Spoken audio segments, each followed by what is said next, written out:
Alright, everyone, if you need to use the restroom, make sure to let this janitor know. He chuckled, patting me on the shoulder. I could tell that everyone around us was probably remembering our school days, and not in a good way. After a round of laughter, they all began to ignore me again, pretending I wasn't there. This reunion was held at a large bar that had been rented out, with each seat meticulously assigned. The moment I found out he was in charge of planning, I had a bad feeling, and I was right. My seat was set apart from everyone else, right in front of the restroom. As he walked away, he leaned in and whispered in my ear, "A prime seat for someone broke like you, huh? Go ahead, enjoy yourself." Stifling a smirk, he moved off to rejoin the lively crowd. As he left, a woman approached me. And with her first words, I suddenly became the center of attention, but for a very different reason. "Shall I reveal your true identity? My name is Daniel Owens. I'm here tonight for a high school reunion after several years. There were definitely people I wasn't thrilled to see, but I came to expand my network a bit. Still, I didn't expect to be harassed the way I used to be back in school." As soon as I walked in, the reunion organizer cheerfully came up to me, acting like we were old friends. He pulled me toward the back of the venue. "Wow, went all out with that outfit, huh? Got enough cash to cover your part, right? I guess poor folks need to make the most of meals like these. Ha!" He threw digs at me the whole way, finally dumping me at a seat marked with a scribbled name tag. A far cry from the neat cards everyone else had. It was the kind of spot that wouldn't really matter if it stayed empty. It was right in front of the restroom, where other customers would probably go. I ended up spending my time alone, away from everyone, at a seat by the restroom. The one who probably arranged it all was Tony, our classmate and the organizer. He'd always mocked me for being poor, and now, here I was, sitting by myself in the least desirable spot. I didn't really want to see him, but he was the organizer, so I couldn't avoid it. Just when I was wondering what to do next, a woman came over to me holding a glass and a bottle of beer. I thought she was headed to the restroom, but her eyes were locked on me. She took a seat next to me, poured beer into my empty glass, and spoke up. "Long time no see, Daniel." Yeah, it's been a while." Her face felt vaguely familiar, but I couldn't place this stunning woman whom everyone would likely be turning to look at. Noticing my hesitation, she playfully punched me in the stomach. Suddenly, vivid memories rushed back. "Emma. Wait, no way. Took you long enough? Ha ha." I clutched my stomach a bit, chuckling despite myself. Back in high school, Emma and I had a bit of a connection. She was beautiful then, but she didn't wear makeup and had a short haircut. So I didn't recognize the sophisticated woman with long hair sitting beside me right away. I arrived a bit late, you know. Honestly, Tony's knack for being snarky hasn't changed a bit. Well, it's been so long since I last saw him, maybe he's just feeling like he's back in high school. "Daniel, you're still too kind," Emma mumbled, and just then, someone called her over from across the room. I smiled, signaling she should go ahead. But to my surprise, she raised her voice and said something totally unexpected. "Hey, everyone, come over here. Let's hear Daniel, our CEO, share his secrets to success." What? Like everyone else, I reacted out loud, caught off guard. Since popular Emma had said it, people started gathering around my seat by the restroom. Emma, smiling brightly, patted me on the back and began talking to everyone as if it were her own story. "You all know that cleaning company making waves with all those commercials lately, right? Well, Daniel here is the CEO." For a moment, time felt frozen. Then, the room erupted in chatter. I hadn't exactly been hiding it, and Emma was right. Right now, I'm the CEO of a company primarily focused on cleaning services. I even had to ask my assistant to clear my schedule so I could be here tonight. "Daniel, are you serious? I work at a hotel, and your company handles our cleaning." I've got a friend in event planning who uses your services, too. So, what's your annual salary? Well, I don't usually share that, but our revenue's around $2 million. As I casually said it, the room went silent before bursting into cheers and questions. It wasn't a secret, but it was certainly enough to get the reunion buzzing. We started exchanging business cards and reminiscing, and it finally felt like a real reunion. But then, a loud voice broke through the excitement. Are you all really crowding around by the restroom? It's time to get ready for the after party. And the janitor CEO here doesn't need to come. Right? Tony approached, looking down at everyone and me with a smug expression. Oh, right. I actually have to get back to work. Hey! Go ahead and polish things up real nice. Alright, everyone, let's hit karaoke. Snorting with contempt, Tony led the group out. Just as I was about to leave the place a bit later. I thought I was the only one left, but suddenly, someone grabbed my arm. Startled, I turned around to find Emma standing there. The two of us walked out of the restaurant, heading toward the station opposite where everyone else had gone. Aren't you going to the after party? Everyone will miss you if you're not there. It's fine. Wasn't really in the mood anyway. Besides, Daniel, you're amazing. I probably sounded like I was bragging, but I just wanted everyone to know how hard you've worked. Emma, her cheeks slightly flushed from the drinks, looked at me with a warm smile. Seeing that smile brought back memories of feelings I'd never expressed to her. Emma. I stopped, looking straight into her smiling face. The only reason I managed to work so hard, even back in high school, was because of you. Thank you for everything. Finally getting the words out brought back a flood of memories. In my junior year, my life changed overnight.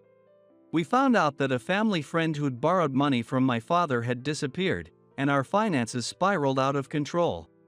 My father was known for being too kind. Since the acquaintance was also an old friend, the news spread quickly. Without resentment, my father threw himself into work, barely sleeping, until he collapsed. Both my parents wanted me to go to college, but I chose a path where I could start earning quickly. At school, I was treated like an outcast. Then, I became Tony's favorite target. So that's how poor people are made, huh? When I get to college, maybe I'll write a paper on the Owens family. Call it The Downfall of Kindness, maybe? He'd make comments like that daily, but I never said a word back. Part of me might have even believed he wasn't entirely wrong. But things got worse once I started working part-time jobs. At that time, job openings were scarce, and the only place that agreed to hire me, with no experience or qualifications, was a small, local cleaning company. They handled cleaning public restrooms in parks and office buildings. For Tony, my job was just more ammunition for his constant taunts. Hey, Daniel, off to clean park toilets again today? What a bottom-rung life. Let's all make a mess for Daniel to clean up, shall we? His mockery was no longer hidden. He ridiculed me openly in the classroom. One day, I arrived to find a bucket full of filthy rags dumped on my desk. Someone must have spilled milk in there yesterday, it reeked. But that wasn't all. At some point, the classroom trash can had been moved next to my seat at the very back. Tony threw his half-finished juice box in with a smirk, loudly calling out to me. Hey, Mr. Janitor, shouldn't you keep this trash from piling up? Cleaning's your thing, right? By the way, the bathroom looked a little dirty earlier. So you might want to check it out. Bathroom cleaning's your specialty, isn't it? I just sat there in silence, refusing to look his way. I started to wonder if there was any point in coming to school, or even graduating. That's when a voice suddenly broke through my darkening thoughts. So, if cleaning toilets is bottom rung, then what about your mom who cleans the toilet at home? Guess that makes you bottom rung too, huh? What did you just say? It was Emma, with her short hair and sun-kissed skin, standing up for me, glaring at Tony. And what's this let's all make a mess nonsense? That's against the law, you know? Wow, dealing with people like you really is a waste of time. Come on, Daniel, let's go. Ha! What? Ignoring Tony's shouts, Emma grabbed my hand, and with a mix of anger and laughter, dragged me down the hallway. While I was still trying to figure out why she was defending me, we ended up on the rooftop. Emma, why did you? Why? Because I couldn't talk to you otherwise. What? I was honestly confused by her reasoning. But Emma just smiled and kept talking. Daniel, are you planning to keep working in cleaning after graduation? I don't know. I'm just focused on making money right now. Well, sometimes not having it all figured out is okay, too. What? Lying on the rooftop, Emma stared up at the sky. Every so often, a breeze would blow, making her skirt flutter, and I had to look away awkwardly. When I turned my face away, Emma suddenly stood up and came right toward me. Then, she punched me hard in the stomach. Ow. What the heck? Honestly, Daniel, you're way too nice. Fine, I'll protect you until graduation. I'm sure there's a path to happiness out there for you. What makes you so sure? As I spat out those words, rubbing my stomach, Emma once again took up a punching stance directed at me. All right. I'll be in your care. Upon hearing those words, Emma smiled and headed down the stairs. I had thought I just needed to wait for time to pass, but suddenly, I found myself in an unexpected situation. Back then, I assumed Emma's kindness was just a passing whim. But from that day on, Emma started talking to me more and more. She made sure Tony couldn't get near me. Spending time with her gradually became comfortable for me. But before I knew it, graduation day had arrived. In the end, I decided to continue working in the cleaning industry. Emma was leaving town to study business management. On our last day at school, she held my hand, not looking at me as she said, Daniel, your kindness will definitely lead you to happiness. Those were the last words we exchanged. I had spent years pondering Emma's words. After all, my family had ended up in debt because of my father's kindness. But I wanted to believe in what Emma had said.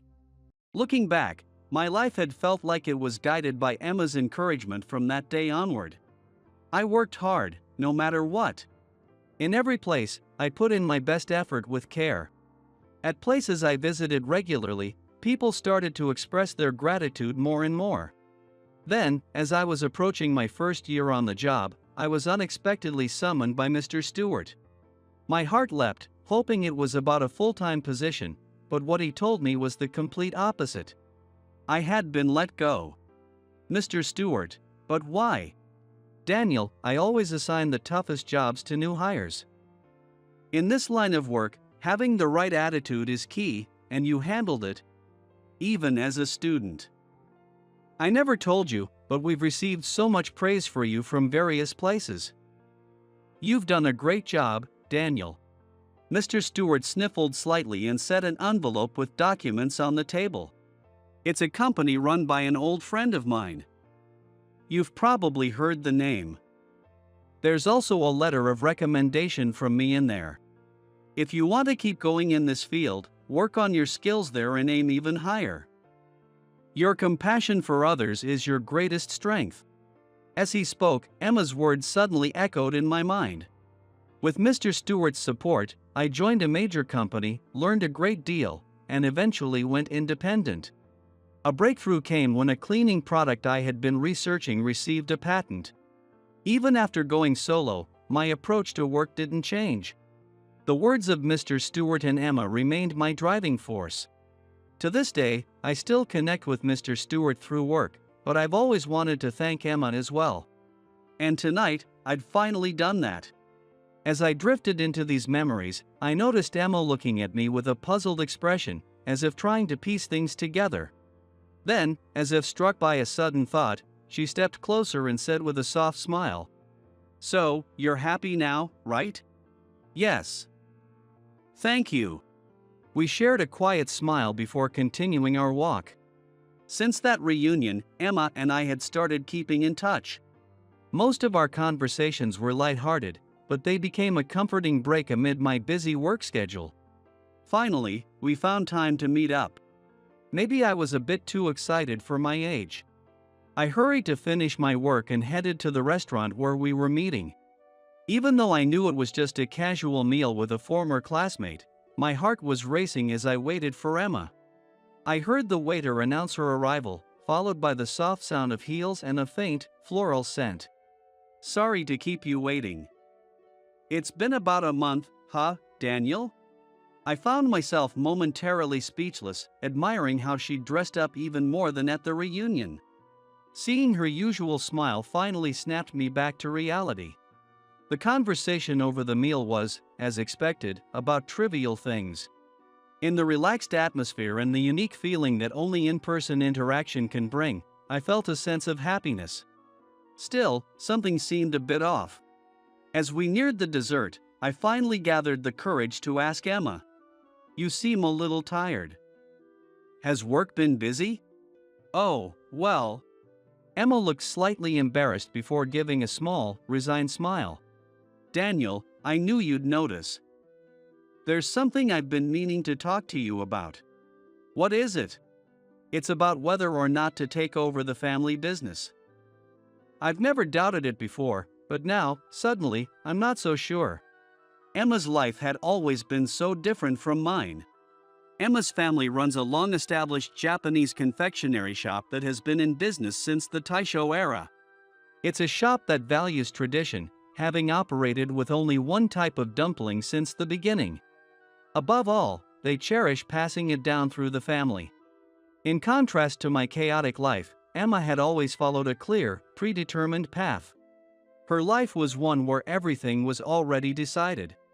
As an adult, I finally understood the words she'd said on that rooftop long ago. Her remark, "It's hard both to make decisions and to have them made for you," hinted that she had likely felt a sense of discomfort about a life without choices. Even back then. And now, she was openly questioning it. I didn't know the answer, but I felt a strong urge to support the person who had always been there for me. While I was deep in thought, she suddenly spoke up. "So, would it be possible for me to work at your company, even just for a little while? Maybe as an intern or something like that?" "What?" "I mean, I'd like to see what it's like out there in the world." "But, it's probably not possible, right? I mean, it's such a big company. And just because we're classmates." Though I was surprised, I quickly realized this could be exactly what I could do for her. "I know a bit about your family's business. I don't know if it will change anything. But experiencing a completely different job might help you see things more clearly. We'd be happy to have you on board." "Really?" No sooner had she spoken, Emma was already gripping my hands firmly. Then, with a slightly trembling voice, she said, "I know it seems selfish, given that I was born into that family, but I really want to see your world, Daniel." While calming her down, things fell into place surprisingly quickly. We explained it to her family as an opportunity to gain hands-on business experience. Perhaps the fact that I was an old classmate helped smooth things over. And so, Emma began working at my company as an intern, specifically as my assistant. I hoped it would be a way for me to support her, but I never anticipated that I'd be pulling her into the unpredictable side of life. The following Monday, Emma started working at our office. I had her shadow our lead assistant and make the rounds of our departments, and I heard the entire office would stir every time she walked in. With her neatly tied black hair and effortlessly stylish suit, she quickly earned the nickname Beauty Secretary. She didn't seem to mind, so I let it slide. But it wasn't just her appearance. Emma was a highly capable assistant.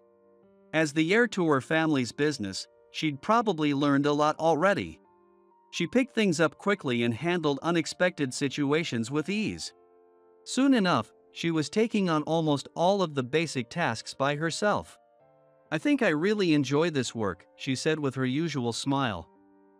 "Thinking about how to make things easier for others, or rather, for you, Mr. Owens, is surprisingly fun for me. Being called Mr. Owens with that usual smile always felt a bit awkward. But for someone as quick-witted as Emma, it was likely a perfect fit. She even proposed ways to improve efficiency in the assistant department and eagerly sought input whenever she had new ideas. Consider my position a little here, would you, Mr. Owens? Ha! It was after Emma had gone home. The one who said that to me was Kent Irwin, my executive assistant who had been with me since the early days of my business. With his lean, muscular build and piercing gaze, he carries himself with even more authority than I do. And, of course, he knows the company inside and out. Consideration? You mean Emma's being talked about behind her back? Not just behind her back anymore. Some call her arrogant, a nepotism hire, all looks. Emma's not here through nepotism, it's an internship. And she's only sharing her insights. What's wrong with that? Well, given that you brought her here, it's nepotism to them. Kent's straightforward comment left me speechless. Just when she'd finally stepped into a new world, this was happening. I felt helpless. Seeing me slump at the meeting table, Ken sighed. Why an assistant, anyway? I've been handling everything on my own just fine. If it's an internship, she could have been assigned to one of the field teams. Personal considerations should be kept in check. Sorry. Kenny. Just because we go way back doesn't mean you should call me that. Even with his stern warning, I kept wondering what to do next. Emma might need to be moved to a different role. But I didn't want to take away the sense of fulfillment she'd found in her work as an assistant. As I sat there, unable to reach a conclusion, Kent forcefully pulled me up from my chair. His gaze was sharper than usual as he looked directly at me. It's Emma, right? That girl from high school you've always said you're so grateful for? Yeah. Kent released me with an exaggerated sigh before continuing. She's aware of the resentment toward her, you know. And she's still determined to keep going. What are you planning to do about it? That was one question I'd always known the answer to. Protect her. This time, I promised myself I'd protect her. Hearing that, Kent gave a small smile and left the room. Thanks, Kenny. As long as Emma could work here with a smile, I would protect this place. No, I would create a place where she could keep smiling. That day, I silently renewed my commitment. One day, shortly after the workday had begun, I was about to start my tasks in the executive office as usual when I noticed some commotion outside.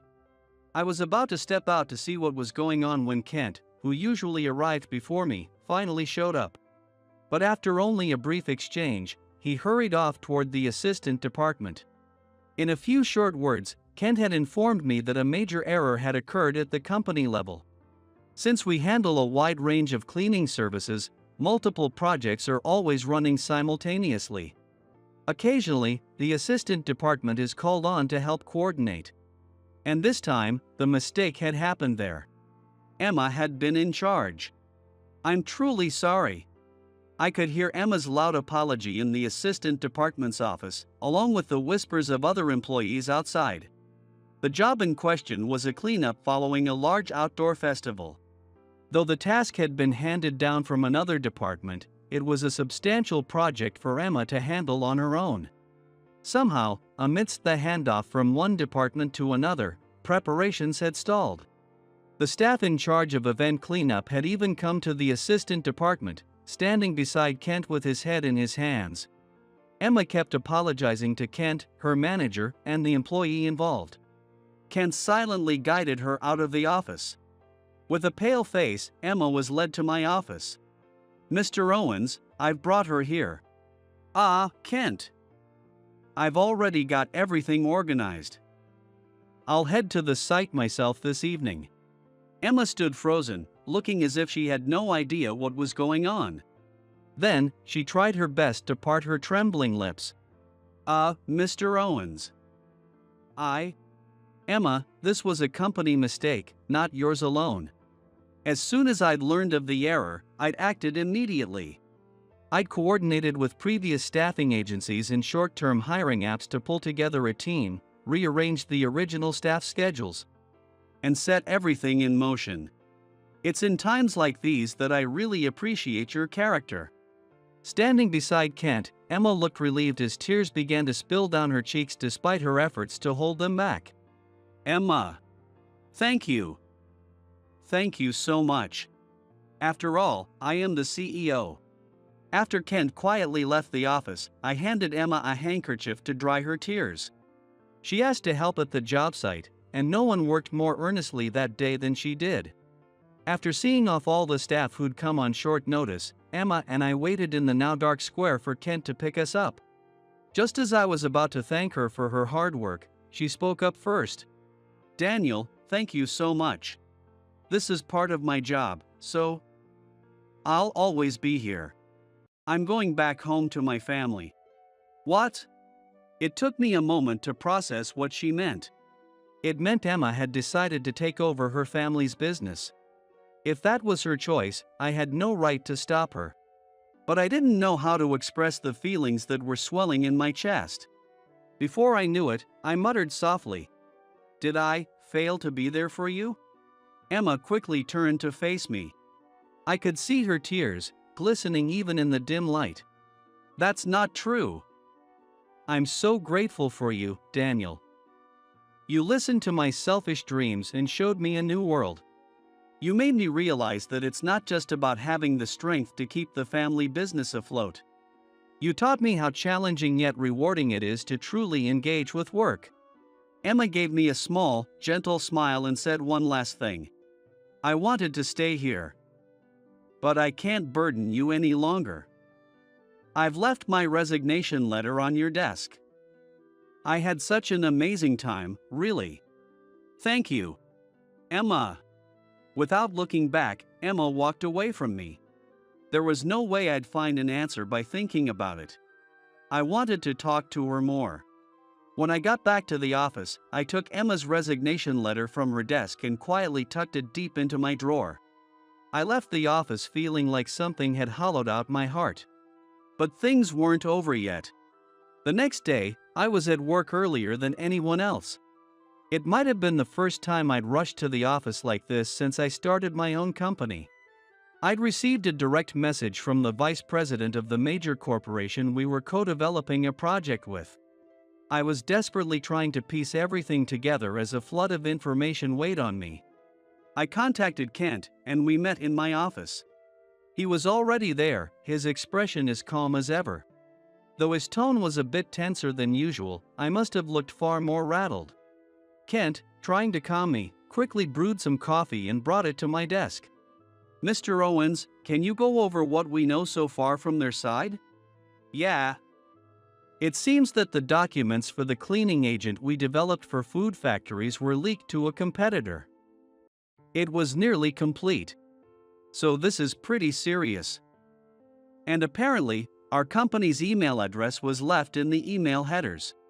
Was it Emma's email that was used?" I didn't respond to Kent, just kept staring at my computer.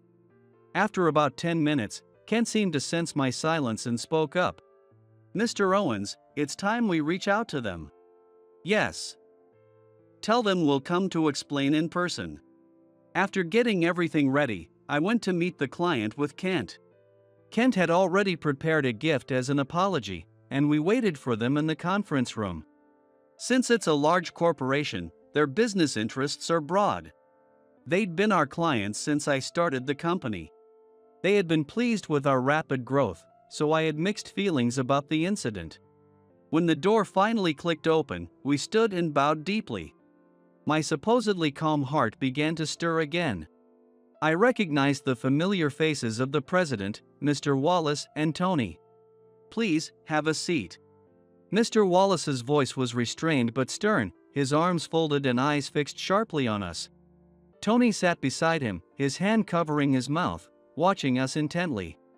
"Mr. Wallace, we deeply apologize for the trouble we have caused." "Daniel, trouble is a mild word. This breach has caused real harm. Because of this leak, our company's future is at risk. I thought you had a keen eye for people. What was the name again? Tony? Emma, correct? That's it. To keep someone like that around who'd leak information. I'm deeply disappointed. Beyond covering the damages, you need to address the responsibility for appointing such a person. Mr. Wallace, clearly unable to contain his anger, continued to lash out at me, barely pausing for breath. It was completely justified. They operate numerous food factories. They chose us for our patents in cleaning agents and devices to cut costs, yet not only did our deal fall through, but sensitive information also leaked to another company. I took a moment, then looked at Tony. So, you've been working here, Tony? Tony, positioning himself between Mr. Wallace and me, responded with sarcastic formality. Yeah, you know, Daniel, we didn't get to talk much. I always thought your little rags to riches story of a broke man going from cleaning park bathrooms to becoming a CEO was just hilarious. Guess that leap from the bottom is too much to handle, huh? People like you, Daniel, you'll always be scraping at the bottom, below guys like me. Mr. Wallace, I apologize for my old classmate's behavior. Tony, so you and Daniel were classmates? Well, regardless, that's not the issue here. Now, moving forward. I interrupted Mr. Wallace, speaking quietly with my head down. By the way, the alleged culprit, Emma, was also a classmate. What? Oh, excuse me, let me clarify. Emma isn't the culprit. As I spoke, Ken took out the prepared documents and handed them to everyone. Mr. Wallace looked confused, and Tony's face soured. I took a deep breath and looked directly at Mr. Wallace. These are the logs from Emma's computer. By the way, she started her leave today. She was on site yesterday afternoon and went straight home after that, so she only used her computer up until the morning. And according to the timestamps on the leaked emails, they were sent late last night. Tony, sneering, slapped the documents with his hand. And you expect that to prove her innocence? Logs from your own company mean nothing, they can just be erased. Besides, isn't her email address proof enough? This information could only have been seen by our two companies. More precisely, only 3 people had access, myself, Kent here, and the lab chief. What? Tony, who had been looking down on us, began to pale. He seemed to be struggling to come up with a response. Mr. Wallace, still piecing things together, interjected. Wait, Daniel, what are you saying? Yes, what I mean is, Emma wouldn't have even been able to see those files. Since we handle so many patented products, we're very strict about access. We can access the files, but to open them requires a passcode, which changes randomly and is programmed to be sent to a specific address. But, couldn't Emma, I don't know, peek over the secretary's shoulder or something? In a last-ditch attempt, Tony pointed at Kent, then quickly lowered his hand when Kent, stone-faced, didn't react. Kent seized the opportunity to press further. Allow me to add, the history list you're looking at wasn't pulled from her email but from her entire device. Daniel extracted it directly. Most of the software our company uses was developed with Daniel's involvement, so this was straightforward. There are even emails Emma thought she'd deleted. Take a closer look. Near the top, don't you recognize that email address? Mr. Wallace squinted through his reading glasses, studying the list intently. This is an address from our own company? Tony. Everyone turned to Tony. He was pale as a sheet, nearly falling off his chair. Just as the tension in the air began to build, he suddenly looked down and burst into laughter, as if a string had snapped. Ha ha! That woman was useless. I got her into your company, but she left evidence everywhere. In the end, I had to get involved myself. Tony's laughter stopped abruptly, his face suddenly filled with realization. A short while later, Mr. Wallace quietly made a phone call. It seemed he had called security. Tony noticed, and he frantically pleaded with him. "Mr. Wallace, I was only doing this for the company. Everything was for you. Why shouldn't we use a poor man's company like his for our gain? With my skills, we can grow, make more money. You're making a mistake letting me go." Tony continued his wild gestures and frantic pleas, but Mr. Wallace, with an icy stare, said firmly, "You call yourself talented, and yet you know nothing about the grit it took to build this company from scratch. You have no right to call this our company.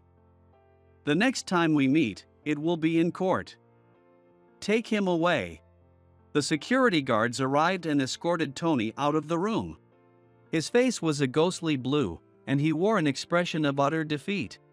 Mr. Wallace sighed deeply and bowed his head to me. I nodded slightly in return and began to reveal the remaining details.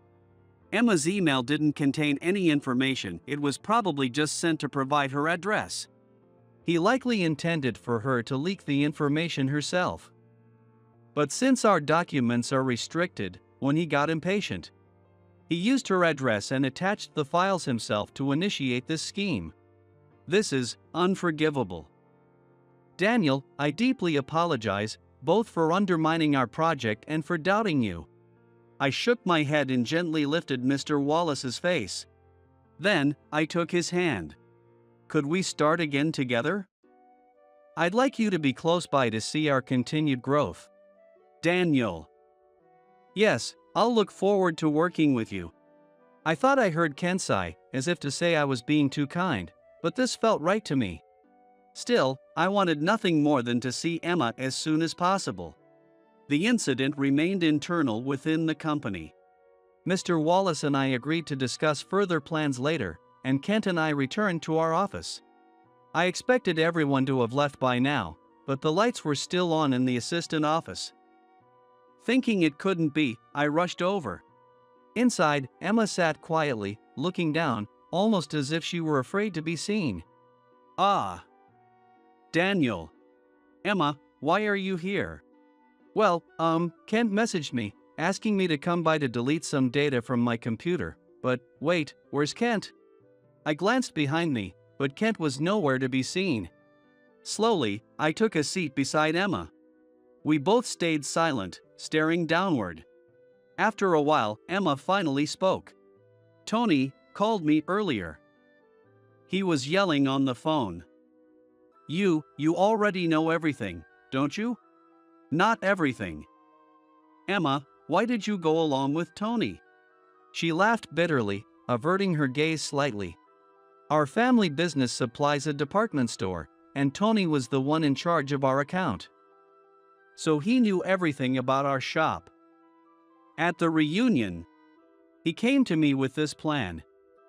He told me it'd be easy for him to end our contract if I refused, so I couldn't say no to spying on your company and stealing information.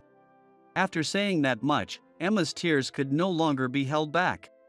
She was breathing heavily, her shoulders rising and falling with each breath. I gently patted her back, waiting until she calmed down. I kept asking myself why I didn't say no, even during the reunion. Seeing you again, as kind as always. And yet, I was sitting beside you, hiding the betrayal I was planning. It was unbearable. Even when I enjoyed the work and smiled with you, all I felt was regret. I wanted, more than anything, to just laugh with you sincerely. So, that's why the resignation letter?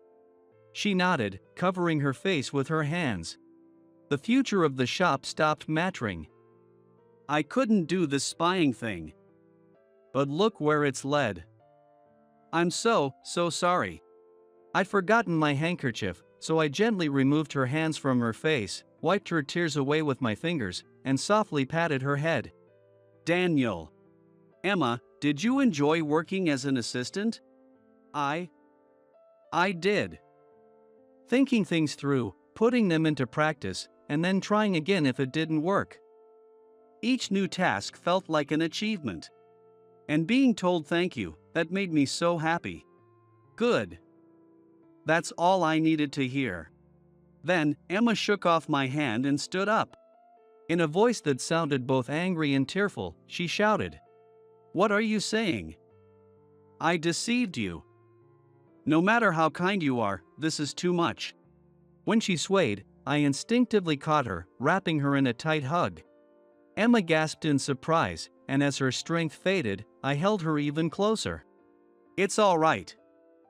I knew everything all along." "What?" Still in an embrace, Emma looked at me with wide eyes, her tear-streaked face showing surprise. The truth was, we had both been hiding things. I'd known about her connection to Tony when I invited her to work with me. When I told Kent, that I wanted to bring you in, he found out everything in no time.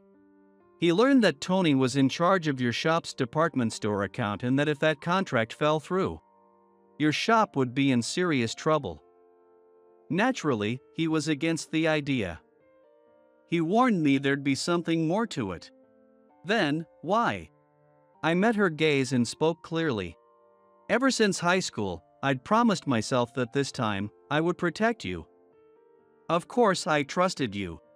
Seeing Emma break down in tears again reminded me of that classroom, right before graduation.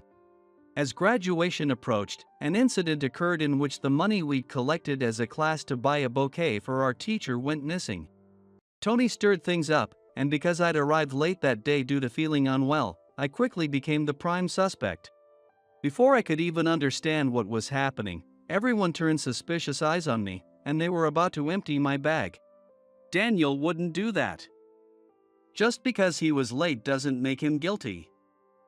Then by that logic, Tony, you were absent yesterday, weren't you? What were you doing? Sounds suspicious to me. Oh, it's you again, Emma. I was just sick. Then Daniel could have been in the same situation. I trust him. What about the rest of you? The room fell silent. In the end, the missing envelope was found. It had been turned into the school's lost and found. Apparently, the classmate who dropped it was too embarrassed to admit it, so I'd been wrongly accused. She later apologized to me quietly, crying, but I just told her it was okay since everything was resolved. Afterward, I went up to the rooftop. As I'd hoped, Emma was there. Emma. Daniel, it's all settled now, right? Knowing you, you probably forgave her, didn't you? Ha ha. I laughed, scratching my head. It was over, but Emma had been the only one to believe in me. If not for her, I probably would have just accepted being labeled the culprit. Emma had taken on the entire class just to defend me. As she turned to leave, I summoned my courage and called out from behind her. I'll believe in you, too, Emma, no matter what. What was that? We'll be late for class if we don't get going. My words were lost in the rooftop breeze. Once we graduate, there's no telling if we'll ever meet again. But I was certain that my feelings would never change. Finally, maybe I've repaid you a little. Repay? I didn't do anything that deserves that. Emma's brow furrowed as she spoke, and I gently patted her head, smiling. Ha ha. By the way, I still have your resignation letter. What should I do with it? Wait, even though you knew everything I'd done, even after all this trouble. Daniel, you really are too kind. Agreed. As CEO, he could really use a bit more authority, so please, keep telling him that. Emma and I broke apart instinctively at the sudden voice behind us. Kent stood there, arms crossed, sighing in exaggerated exasperation. Kent? Ah, well, you already know this, but Mr. Owens here is almost dangerously sincere. I mean, inviting a familiar face from the park who turned out to be a rough type to join him in business when he first went independent. And look at him, he's still putting his heart into his work. Kenny. Kent looked at me, not with his usual stern expression, but something closer to a slight smile. He quickly resumed his usual expression and said to me, "You're always saying not to miss a chance, right? Daniel." With a wave of his hand, Ken turned and left the office. Now it was just Emma and me again. After a brief silence, Emma spoke up. "You were always someone special to me, Daniel." "Me?" My life path was decided from the moment I was born. By the time I began to feel conflicted, it was already set in stone that I would take over the family business. And then I heard about your family's troubles. I thought we were opposites. Though part of me felt envious. I silently pulled her close again. She tensed briefly but then relaxed, resting against me. "One day, I went to check on you at the park. You were working so hard at a difficult job. People nearby were talking about how much they appreciated the well-kept restrooms. When you were about to leave, one of the tough-looking guys handed you a drink. It hit me that even in hardship, you had built a treasure out of sheer effort. And there I was, letting my own feelings fester without doing anything. I felt ashamed." Emma's hand tightened on my arm. "In the end, I couldn't change myself. But despite everything with Tony, you gave me another chance, a chance to finally reflect on myself. I'm done living by others' expectations or for selfish gains. I want to live true to myself." Just then, Emma suddenly embraced me tightly. She had her face buried in my chest but looked up, meeting my eyes, and whispered with all her strength, "I want to stay by your side, Daniel. I feel the same. I've felt that way since we were students. Emma, will you stay by my side forever?" "Yes, yes."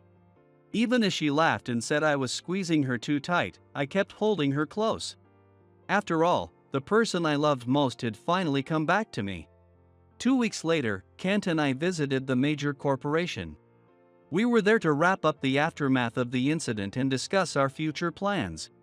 The discussions with the company Tony leaked to have already been settled. Although Mr. Wallace was disheartened about the ruined project, my words made his eyes light up. The cleaning agent we'd been co-developing included ingredients sourced overseas, contacts I'd carefully nurtured over the years.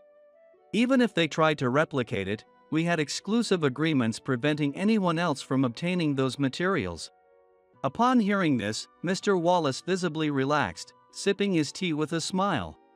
In the course of our discussion, he informed us about Tony's punishment. Tony had, of course, been dismissed. His intentional sabotage led to a police investigation. Though they intended to settle out of court, the damages amounted to a sum equivalent to multiple years of his salary. It was said he had screamed nonsense when confronted with the amount. While the court's decision was still pending, Tony would likely spend the rest of his life repaying his debts.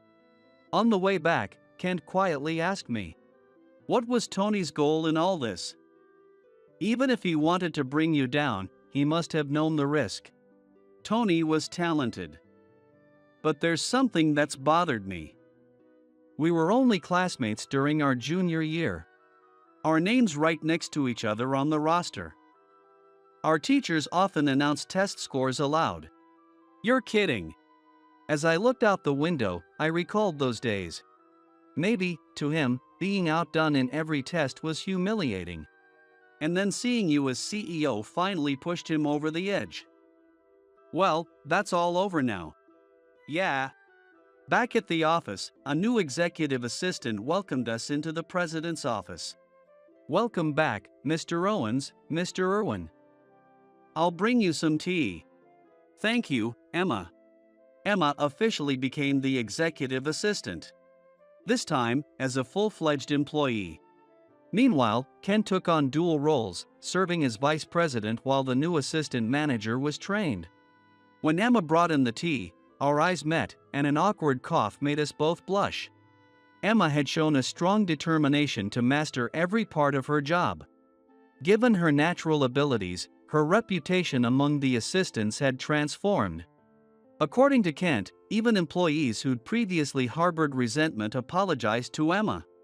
In turn, Emma asked them to teach me everything you know, earning her widespread respect. Hearing this, I couldn't help but smile, pleased that others could see Emma's remarkable qualities. As for her family's business, Our company purchased the distribution rights from the trading firm when Emma joined us. Convincing her family hadn't been easy. The challenge lay in persuading them after Emma decided not to take over the business. But when I passionately explained that the true legacy was their recipes and our commitment to preserving them, they finally agreed. By updating the packaging with a modern, upscale look and emphasizing the shop's long history, our strategy proved wildly successful.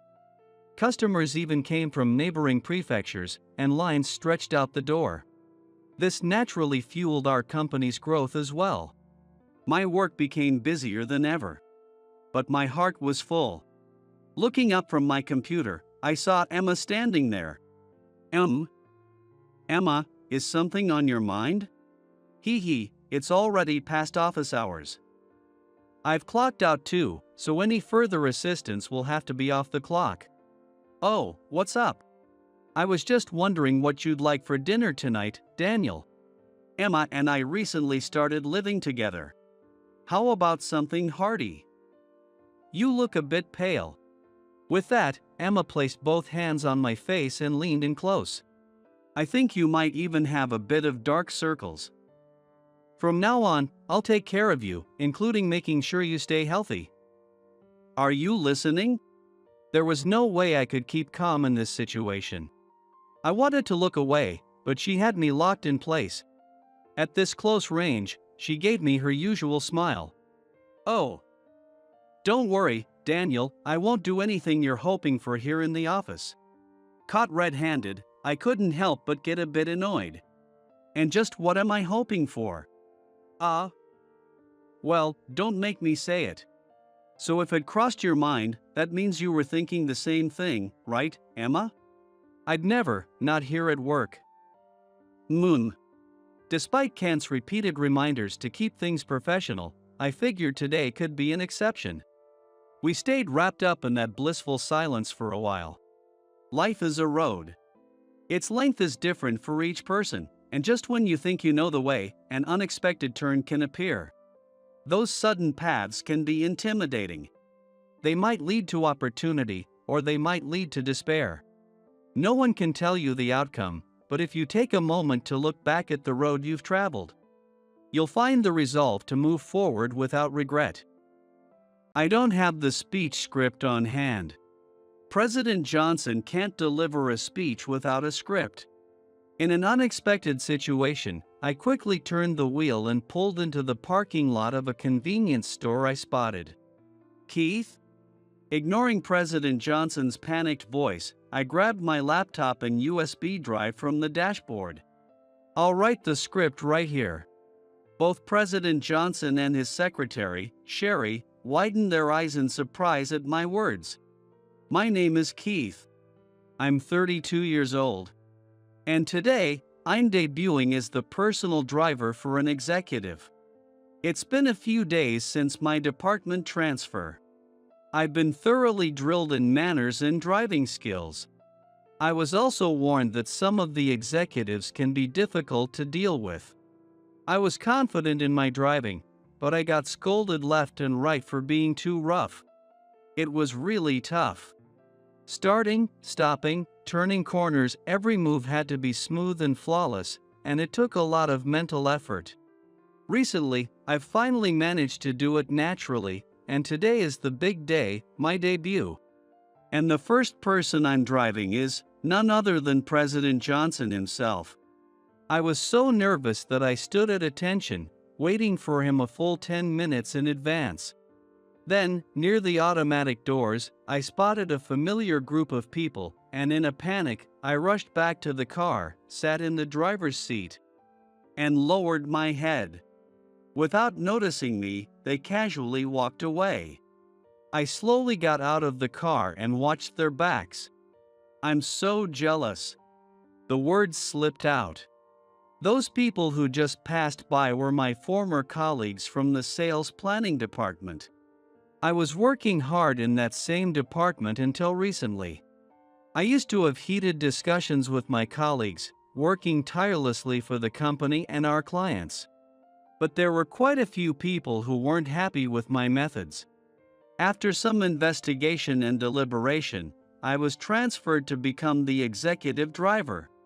To me, it felt like a demotion. I was down for a few days. I thought working in sales planning was my calling, and every day had been fulfilling.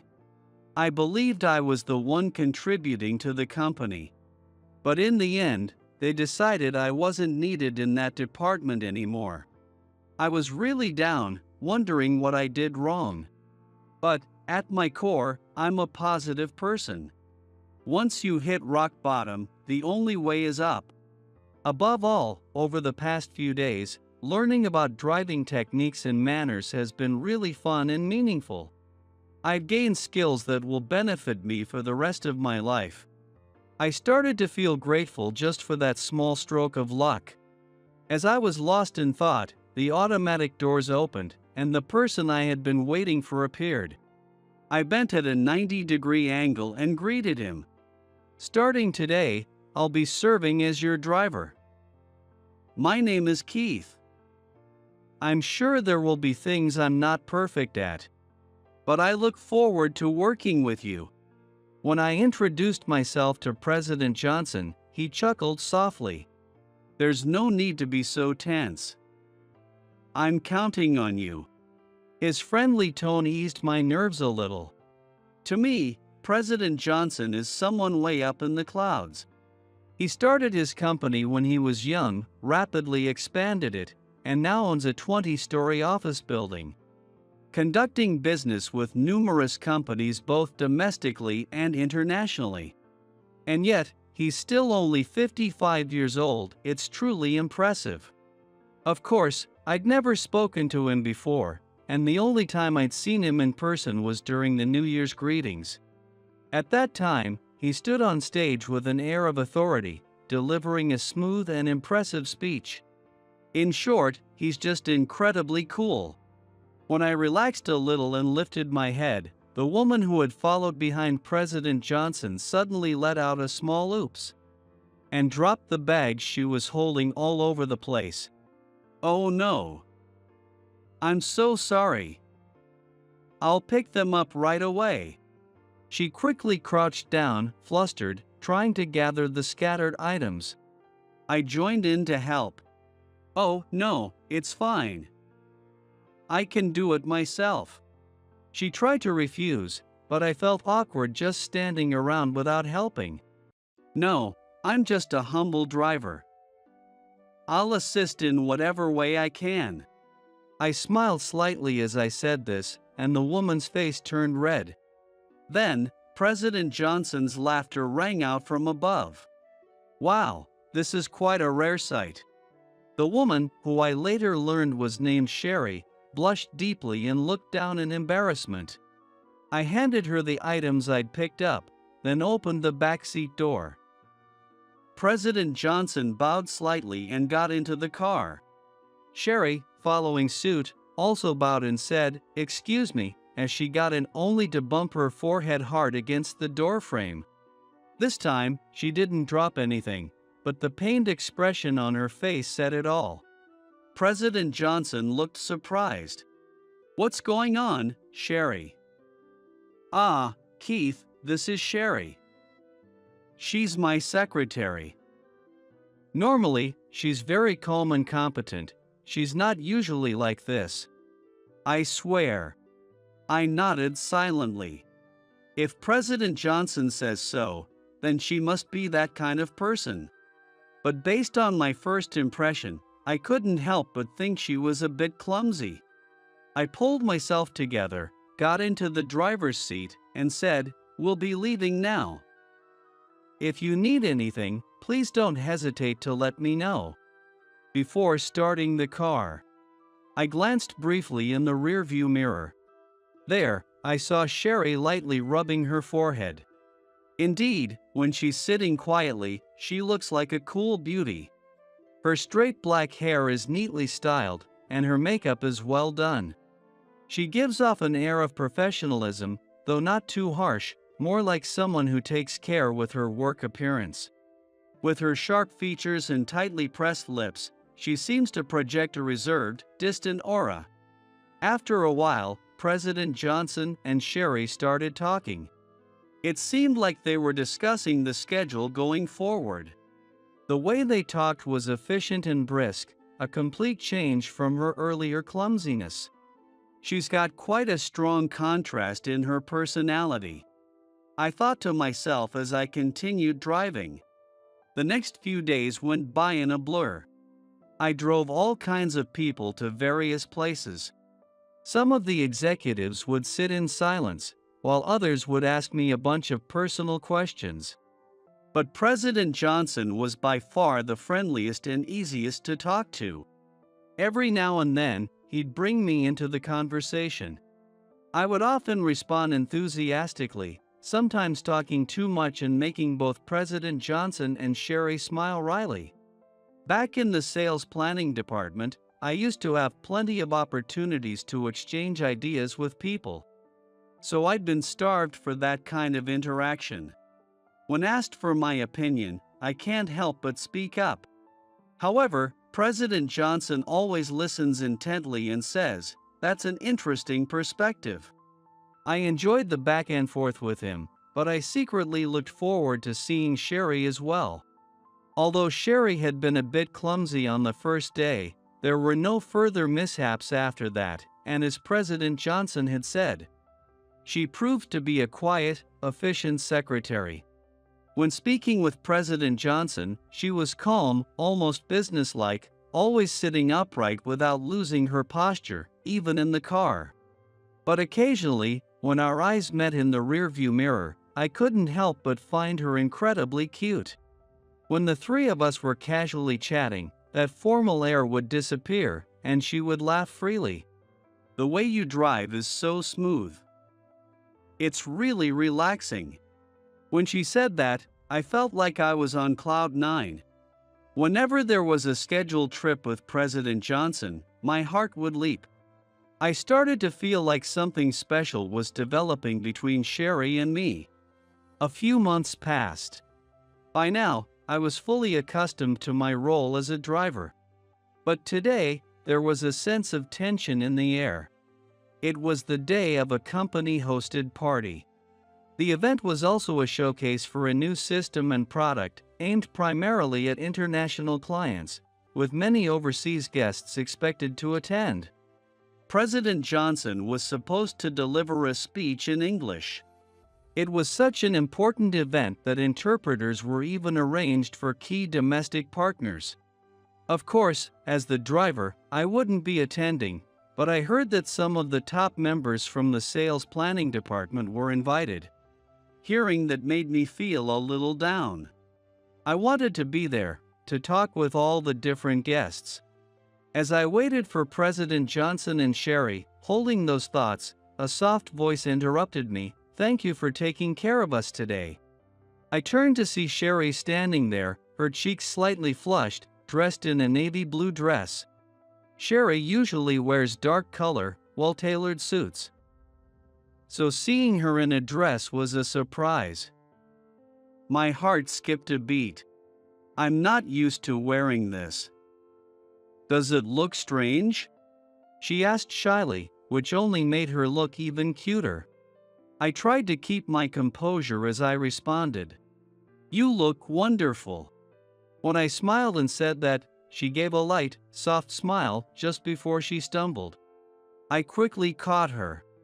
For a moment, our faces were close, and then I realized what was happening. "Oh, sorry." She immediately pulled away, her face flushed to her ears. No, I'm just glad you didn't get hurt." I stammered a bit as I spoke, while she stared at her feet. "I don't usually wear heels this high." "I'm not used to it." Indeed, she usually wears lower heels.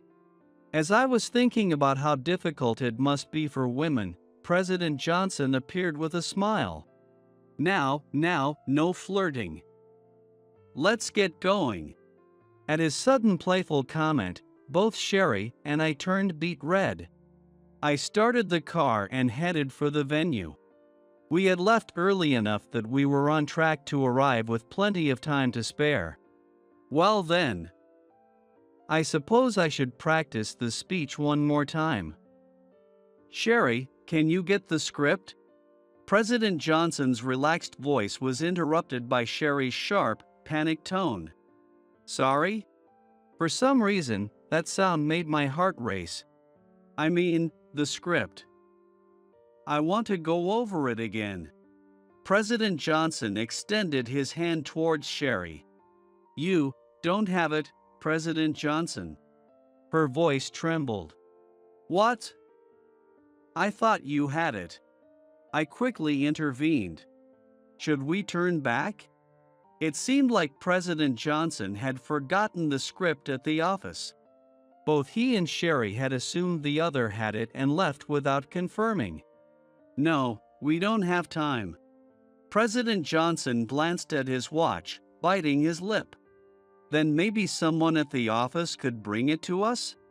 I suggested, but through the rearview mirror, I saw Sherry shaking her head. No, that won't work. All the employees attending today are heading straight from their homes. The atmosphere was getting tense, so I tried to sound as upbeat as possible. But President Johnson, you could give an impromptu speech and... I stopped myself. Through the rearview mirror, I could see President Johnson with his head in his hands. It's embarrassing to say, but I'm terrible at speeches.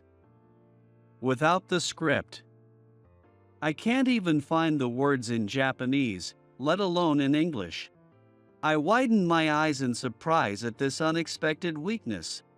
Whenever I'd seen President Johnson give speeches, he'd always been so smooth and composed. It never seemed like he was just reading a script. I quickly swerved the car into the parking lot of a convenience store I spotted. Keith? Ignoring President Johnson's startled voice, I grabbed my laptop and USB drive from the dashboard. I usually used them during spare time for research or practice discussions to keep my skills sharp. We'll reach the venue in 15 minutes. Even accounting for traffic, we've got 20 minutes to spare.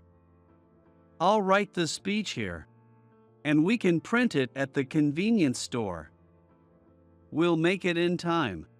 Both President Johnson and Sherry looked at me, surprised. There's no way, writing the speech in 20 minutes? And besides, the speech is in English. The Japanese guests will have simultaneous interpretation. But the main audience is international. Sherry started to protest, but I cut her off, looking at both her and President Johnson. Sherry, do you remember even a little of the content? And President Johnson, you said you were practicing earlier, right? If you can recall any part of it, just tell me. Sherry, visibly frustrated, shot back. It's impossible. Even with President Johnson's fluency in English, you can't write a full speech in 20 minutes. Her words irritated me. We don't have time. Just tell me what you remember. Sherry fell silent, swallowing her next words. President Johnson, in a calm tone, began recounting the key points of the speech. I typed furiously as he spoke. Oh, then how about continuing with this part after that? I suggested, and President Johnson smiled in agreement. Sherry, a bit hesitant at first, gradually joined in. Oh, right, I think it was supposed to follow with this. I see. In that case, let's move the selling point to the other section for a stronger impact. As I spoke, I kept typing rapidly into my laptop. It felt nostalgic. The tension of the situation.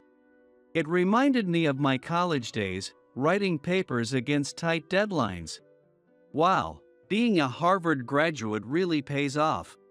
President Johnson's words made me chuckle, while Sherry's eyes widened in surprise. Wait. Harvard? Keith, were you really at Harvard back then? I furrowed my brows, still focused on the laptop. Back then. What did she mean by that? Though the question puzzled me, there wasn't time to dwell on it. Let's save that story for later.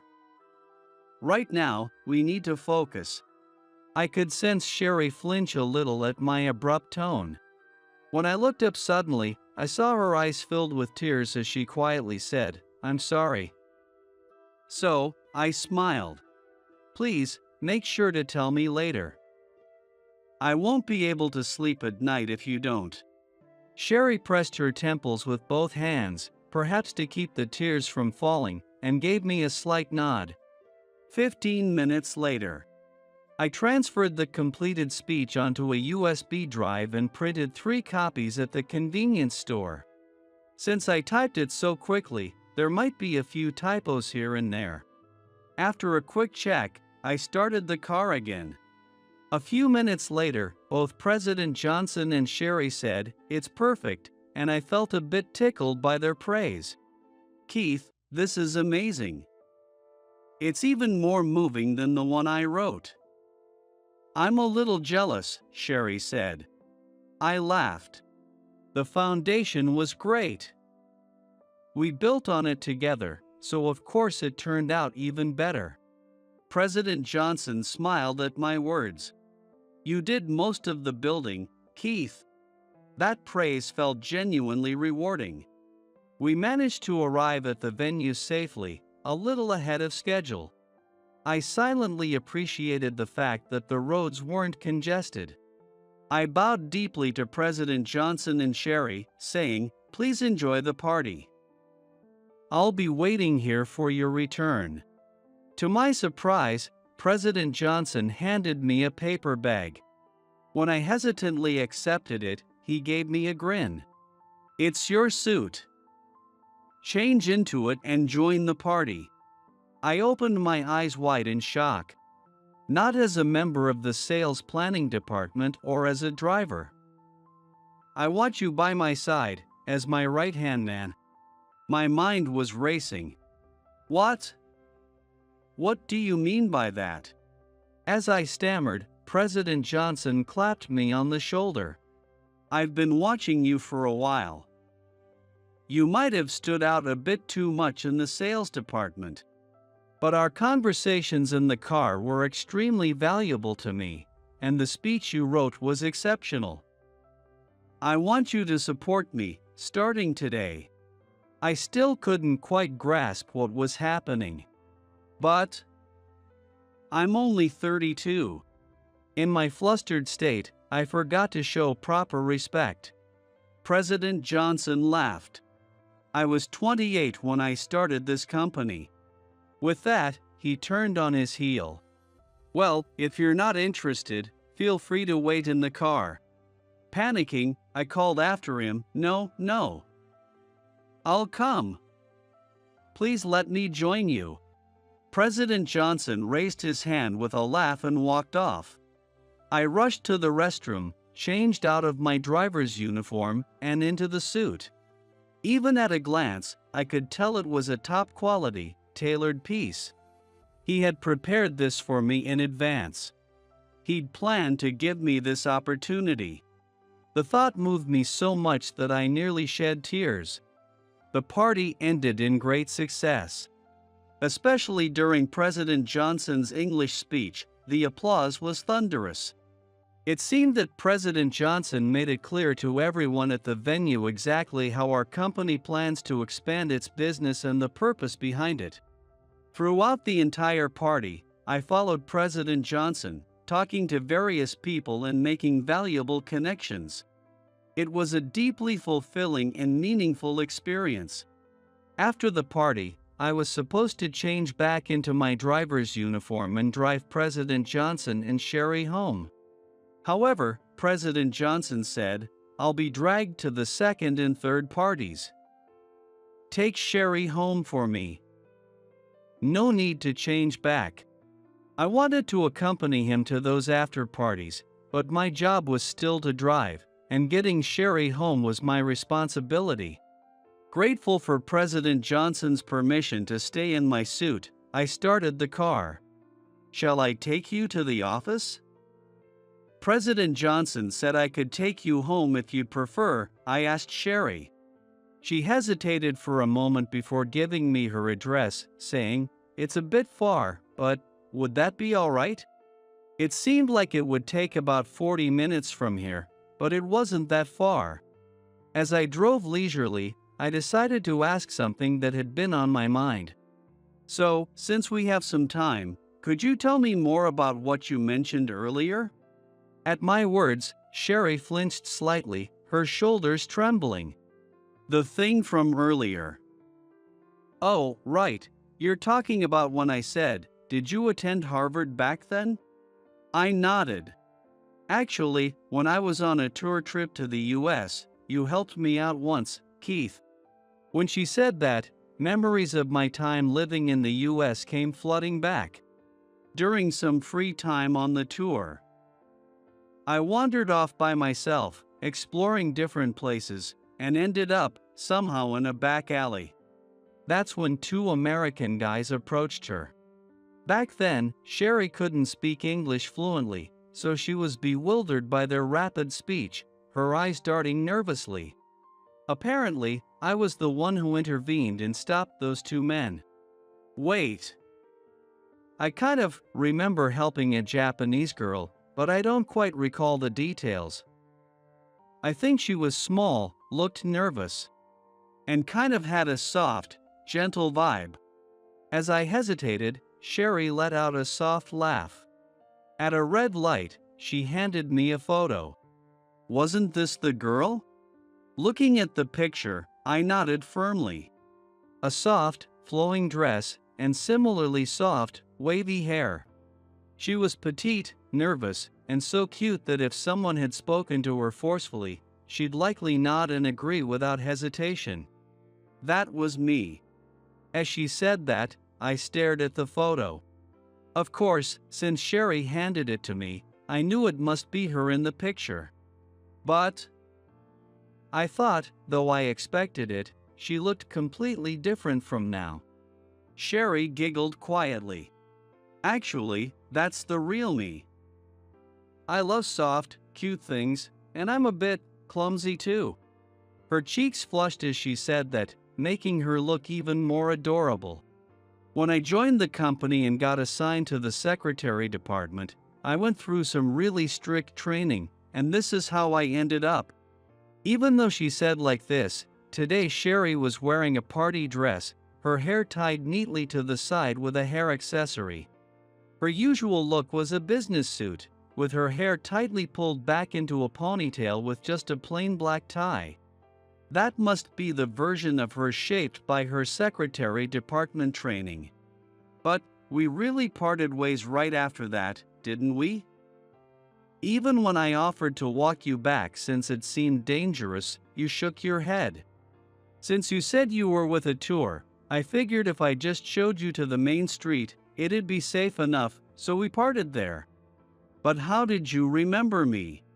I recall thinking at the time that maybe I should have escorted her back to the tour guide, and I regretted being so careless. So the event stuck with me.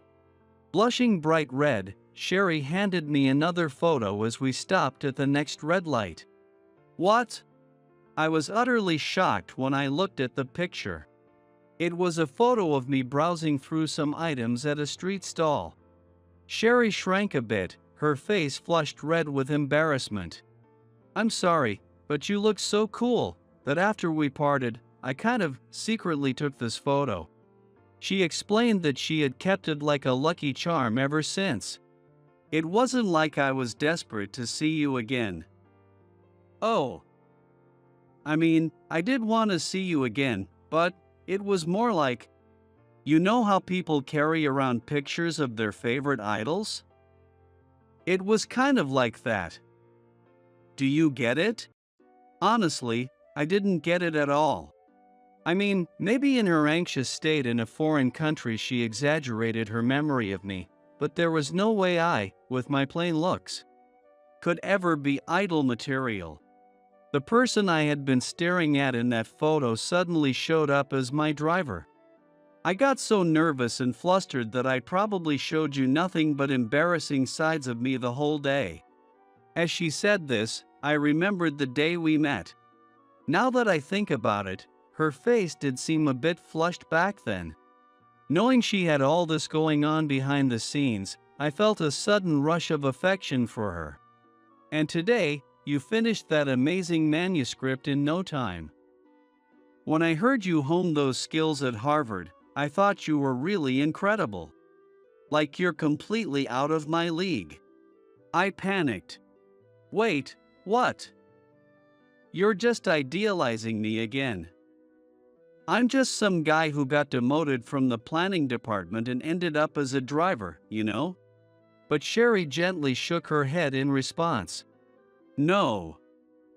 It's just that you were too talented for our planning and sales department to handle. Even through the rearview mirror, her serious gaze made my heart race. There was a time when President Johnson looked confused. He said, "I think he's a real asset, but we're not sure how to utilize him." When he asked what to do, I suggested, "Why don't you keep him close?" And then, with a smile I'd never seen from him before, he said, "You're right." He was talking about you. Though he said you're right, nothing seemed to change around President Johnson. The only real difference was that I had been reassigned as his driver. I had been a bit suspicious about that. I think he moved you to the driver position because it gave you more opportunities to talk to him. President Johnson seemed so lively whenever you two were in the car together. Hearing that, I felt a warmth spread through my chest. And seeing you standing next to President Johnson at the party tonight, you looked so cool. I know it might be presumptuous of me, but I want to stand next to you too, Keith. My heart pounded. I kept telling myself not to get the wrong idea. I mean, I'd love to believe that, but isn't it just that you're idealizing me because I helped you out when you were scared in a foreign country? I mumbled my thoughts awkwardly. There was silence, and when I nervously glanced in the rearview mirror, I saw Sherry quietly shedding tears. Panicking, I pulled into a nearby parking lot. I didn't care how much the parking fee would be. "I'm sorry. I didn't mean to make you cry. It's just, I'm insecure. I mean, I don't have enough confidence to believe someone as beautiful as you could really like me. I'm afraid you'd just realize it was a mistake and dump me." I reached back and handed her a handkerchief. But instead of taking it, Sherry grabbed my hand firmly. "What?" When I looked at her, confused, she pressed the handkerchief to her lips and whispered, in a tearful voice, "Then, why don't you test me? Test whether I'm really the kind of woman who'd just dismiss this as a mistake. Date me, and find out." For a moment, the thought crossed my mind that if it was a mistake, I'd end up heartbroken. But I decided to stop overthinking it. "If you're okay with someone like me." "I'd be happy to," I muttered softly, and Sherry burst out laughing. "You graduated from Harvard, President Johnson trusts you, you have so many amazing qualities, and yet you have no confidence? That's strange. I was confident in my work and my principles, but when it came to my looks, I'd never been secure. Especially when it came to relationships. Still, I had a feeling that this might be my last love. And years later, that feeling proved to be right. Sherry and I got married, and now we live in the United States. After several years working as President Johnson's right-hand man, I was appointed president of the company he expanded overseas. Our kids, who are now in elementary school, came along with us. They cried about leaving their friends in Japan, but once we arrived, they managed to make new friends, chatting and playing with their imperfect English. I also lived in the US when I was a kid because of my parents' work. That's when I first dreamed of going to Harvard. As I watched the kids play, I shared my thoughts, and Sherry's eyes widened in surprise. "Oh my! What if our kids end up wanting to go to Harvard too? I chuckled. No matter what dreams they have, I'd like to help them make it happen. At that, Sherry smiled warmly. You're right, sometimes dreams can come true if you don't give up. She winked playfully at me. I gave a small smile and took her hand in mine. Our meeting again, it was fate, wasn't it? With that, I gently kissed her forehead. I looked over at our kids playing in the living room. I wondered what kinds of dreams they'd have, and how they'd achieve them. Sherry and I still had plenty of dreams of our own, and we were just getting started. How many more dreams can we fulfill in this lifetime? Thinking about that, I tightly held Sherry's hand. He might not have any money. That's what I thought. But I can't just turn him away now. I'll feed him and send him on his way. With that in mind, I stood beside the old man. The old man closed the menu and hesitantly pulled a plastic bag from his pocket. It started to rain. The autumn sky was already pitch dark. Another day was coming to an end. My cafe opens at 8 a.m. for breakfast, and I close it at 7 p.m. when the office workers head home. I'm Jason, 45 years old. I run a cafe called Pegasus, which has been in my family since my grandfather's time. I live with my wife, Sarah, who is 4 years younger, and our two kids, Sam, who's 10, and Holly, who just started school this year. This cafe, which my grandfather opened, was established 70 years ago in a corner of downtown Tokyo, the same year my now-deceased father was born. My dad was born in the year of the horse, and that's how the cafe got its name. When my grandfather opened the shop, it was bustling with people enjoying Western food and parfaits. By the time my dad took over, it was seen as a bit old-fashioned, but it became a favorite spot for the regulars. Recently, with the rise of a retro show era boom, we've been getting more young customers, and it's been pretty interesting to see. Old or new, there are always people who appreciate what we offer, and that's how we stay in business. Thanks to my grandfather establishing the shop early, I don't have to pay any rent. The whole building is an inheritance from my parents. Even though it's downtown, I wouldn't be able to run such a relaxed business if I had to pay rent in the heart of the city. Still, even though my father rebuilt it, the 4-story building doesn't have an elevator. The first floor is the cafe and a tenant space. The second floor used to be a rental office, but it's now used for storage. My mother lives on the 3rd floor, and my family lives on the 4th. Not having rent or mortgage to worry about is great, but thinking about the future, I'd like to rebuild it with an elevator. Whether my son takes over the cafe is up to him, but I'd like to make it new while I'm still running it. Back in my grandfather and father's time, the cafe stayed open late into the night. I also used to stay open until 10 p.m., but now with so many restaurants around, there's less need for it. Since we're in an office district, most of our customers come in during the day on weekdays. That's why I focus on breakfast and lunch from Monday to Friday, and we also offer takeout. With the kids still young, if I work late, I barely get to see them. When my youngest was born 3 years ago, I started taking weekends off. The key is how much I can earn during the weekdays. Today is Friday. Tomorrow the kids are off from school, so they can relax a bit. That's why I make dinner for them at the cafe every Friday night. It's a kids' meal, which they love.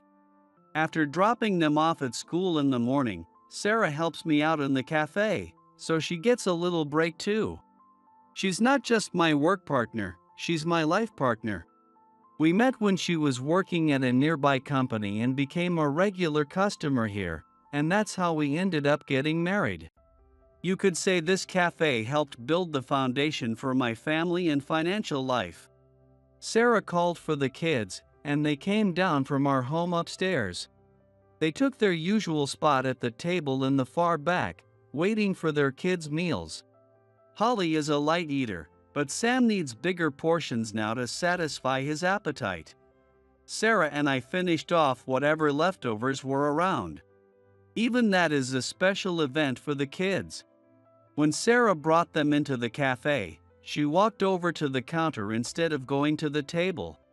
"Hey, there's an old man standing in front of the cafe." "What?"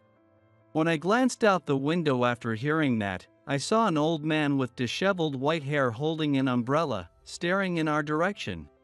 He was wearing a checkered shirt, a jumper, and what looked like a pair of dirty gray pants. He gave off the vibe of someone who had just wandered out aimlessly. He kept walking past the cafe slowly, hesitating as he glanced over, then stopping to look again and repeating the cycle. Should I go ask him something? Like what? Ask him if he needs something from our cafe. If not, we'll have to ask him to leave. Even though it's close to closing, having someone loitering doesn't look good. I wanted to close the shop, but he wasn't coming in or leaving. It was starting to irritate me. Wait, I'll go talk to him. What? That's dangerous. It's fine. He was a frail old man. He probably wouldn't try anything, but I kept a watchful eye on Sarah from behind the counter, who seemed completely unbothered. "Excuse me, would you like to come in? Are you waiting for someone?" The old man looked startled at first, but after lowering his gaze and thinking for a moment, he said, "Well, if you insist," and came inside. "Welcome." I quickly switched to my customer service voice. Since the counter seats were too high, Sarah guided him to a nearby table. "Dad, where's our dinner?" I heard the kids calling from the back. "Jason, can you get the kids' meals ready?" "I'll take the order." She stepped outside again to hang the closed sign, then came back to take the old man's order. While plating the kids' meals, I kept an eye on what was happening. "What would you like?" The old man sighed and said, "The coffee smells wonderful. At my cafe, we brew our coffee with a siphon." Even though the shop has been renovated multiple times over the past 70 years, and the furniture and wallpaper have changed often, the rich aroma of coffee has remained constant. He might not have any money. That's what I thought. But turning him away now wasn't an option, and I didn't want to give him a free meal only to have him come back every day. That would be a problem too. I should have just left him alone outside. Honestly, that's how I felt. I heard Sarah asking him in her usual polite manner if he liked Western food. I decided to just feed him and send him on his way. With that thought, I stepped out from behind the counter, telling Sarah to serve the kids, and stood next to the old man. After Sarah glanced over at me and left the area, the old man hesitantly closed the menu and began speaking. He pulled a plastic bag out of his pocket. "Sorry, but could you put the spaghetti in this for me? I'd like to take it home." His bony, frail hand clutched the flimsy disposable plastic bag. I hesitated for a moment, but then agreed and asked if Napolitan spaghetti would be okay. "Yes, the one with the red ketchup," he replied. I nodded and went back behind the counter. Sarah, noticing the situation, brought over some coffee. "You might have to wait a bit, so please have this in the meantime." It's getting a little chilly out, isn't it? I wondered if the old man would even want coffee on a night like this, but his response surprised me. Yes? Could I take this coffee home as well? My wife is waiting for me." "Ah, I see. All right, no problem." I packed the Napolitan spaghetti, while Sarah prepared the coffee in takeout containers. Back in my father's time, we used to deliver within the neighborhood. To avoid the hassle of picking up dishes later, I switched to disposable containers and stopped doing deliveries, offering takeout instead. I handed him the 2 coffees and spaghetti, all packed so he could easily carry them home. Now you can take things home like this, huh? I didn't know what to do, so I brought this empty bottle with me. Ah, that's what it was. I finally understood why the old man had been holding that bottle. I had thought he might be asking for water or something. The old man looked pleased as he gazed at the bag. Many of our customers take their coffee to go during lunch since their breaks are short. That's why we're set up for it. That's really helpful. I can manage everyday meals, but I've never made Western food. It's my wife's birthday today. She said she wanted to have the spaghetti and coffee from here. We planned to come together, but the rain started. She's in a wheelchair, and it's hard to take her out. I really appreciate this. Hearing this, I felt a wave of guilt wash over me, and suddenly I was embarrassed by my earlier assumptions. Is it her birthday? Wow, happy birthday! This is some bread we baked today. Please take it with you. With that, Sarah quickly packed the complimentary item into the bag. Thank you for everything. The old man bowed deeply and pulled a folded $100 bill from his pocket. I told him, no need to pay. What? It's a birthday gift. And please, feel free to bring your wife anytime. I'll personally help you both inside, so don't worry. I said it almost on impulse. I regretted having judged him so quickly, assuming he was a homeless man without money. He bowed deeply again and left. Maybe they're both elderly, taking care of each other. Sarah commented. The kids had already finished eating and gone back upstairs, leaving just the two of us at the table. What was that about? I was happy when you said it was for her birthday, but I was surprised you didn't charge him. Well, at first, I was annoyed, thinking he was just a troublesome customer before closing. I even thought we'd never have a wheelchair customer. It made me realize how far I still have to go.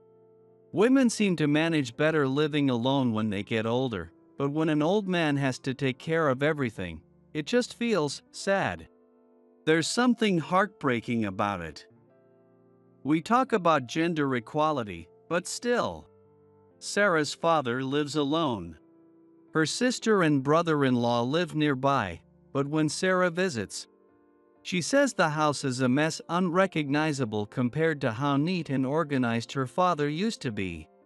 More than the shock of the change, it makes her feel sad. Well, at least you can cook and clean, so we don't have to worry about that. Are we already talking about old age? Well, I am younger than you, and women live longer, so I guess I'm safe. We laughed together, but that old man probably never imagined he'd end up caring for his wife when he was younger. Just like us now, he likely never thought about growing old or losing his health. I should have removed that step in front of the cafe. As I washed the dishes, I looked out toward the front of the shop and thought about it again. When I had inherited and renovated the cafe from my father, I considered getting rid of the step at the entrance. But I decided against it, worried that dust from the street would blow in, and since I had never seen any wheelchair users, I left it as it was. The thin, veiny hand that had accepted the bag with the spaghetti.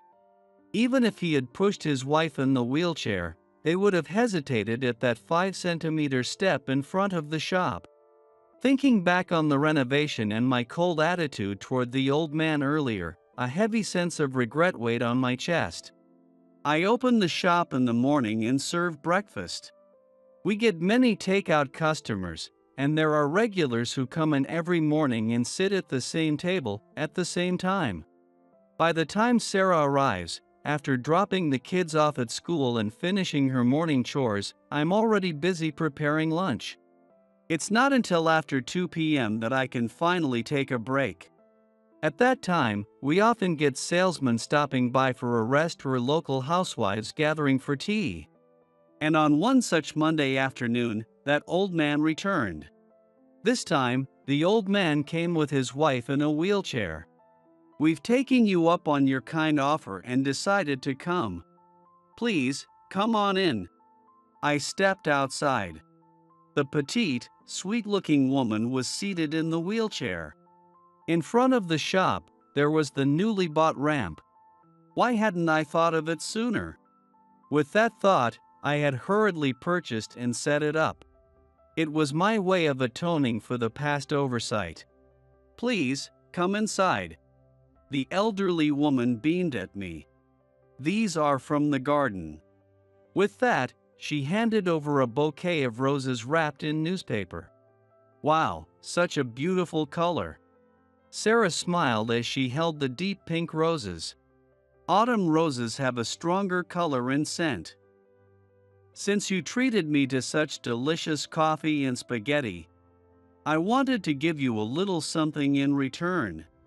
I moved the chair by the window to make room for her wheelchair. "Would the same thing as last time be okay today?" she asked shyly. My husband said he wanted to try making it, but I told him there's no way it would taste the same, so he suggested we come here instead. "Two Napolitan spaghetti? And I'll have coffee, and my wife would like a cream soda, the green one, please." "After the meal." "Sure, I'll get that right away." Watching the elderly couple chat together made both Sarah and me feel a sense of warmth and happiness. We learned that the husband, Terence, was 82, and his wife, Yvonne, was 80. Last year, Yvonne had suffered a minor stroke, which affected her ability to walk. While she had undergone rehabilitation at a care facility, her body lacked the strength to recover fully, so she returned home, using a wheelchair when outside. Our children made the house accessible for us, so we've been able to live together. But since they've all moved away for work or marriage, we decided we'd manage on our own. We thought about moving to a care facility, but we'd have to live in a new place where we don't know anyone. We figured as long as we can live together, we'll stay as we are. Thanks to that, we can still enjoy lovely moments like having a meal at a cafe at our age. "Look at this soda, I love this color. Just looking at it makes me happy." Yvonne's smile, as she laughed in front of the green glass, looked truly happy. "We've stayed in this town, but many of our friends have moved in with their kids or gone to care facilities. It feels like everyone around us is disappearing. It's lonely when your friends are gone. We worked hard, earned money, bought a house. But now our children don't need it. They've bought their own places. At this point, as long as they're healthy, that's all that matters. Yes, all we can do now is make sure we're not a burden on them. We're not going to be of much use to anyone anymore. So we just try to stay out of the way." Sarah and I watched the close-knit elderly couple. It felt as if we were being shown an example by these life veterans. At the same time, hearing them speak as though they felt out of place, despite being the generation that built the foundation for our lives, was painful. Would we feel the same way when we grow old, wondering if our children will think the same of us? "Oh, Terence and Yvonne. I know them," my mother said after hearing our conversation. "I used to take paper cutting classes with Yvonne. She's such a small, lovely woman." They mentioned not wanting to be a burden on their children. Well, of course. I feel the same way. If I ever become unable to take care of myself, just imagine how much more work that would mean for Sarah. I'd have to go to a care facility. Getting old seems so sad. It is, but that's life. In the past, it was common for children to stay near their parents and take care of them, but now people have more freedom. We have care facilities and more support than we used to. The most important thing is health. When we built this building, I thought living on the third floor without an elevator would be difficult when I got older, but here I am at 70, still managing. Daily exercise is so important, my mother said with a laugh. Although we live close by, my mother has been living alone since my father passed away. One of her favorite pastimes is baking bread. She bakes at her own pace, about once a week, and gives the bread to customers at the cafe.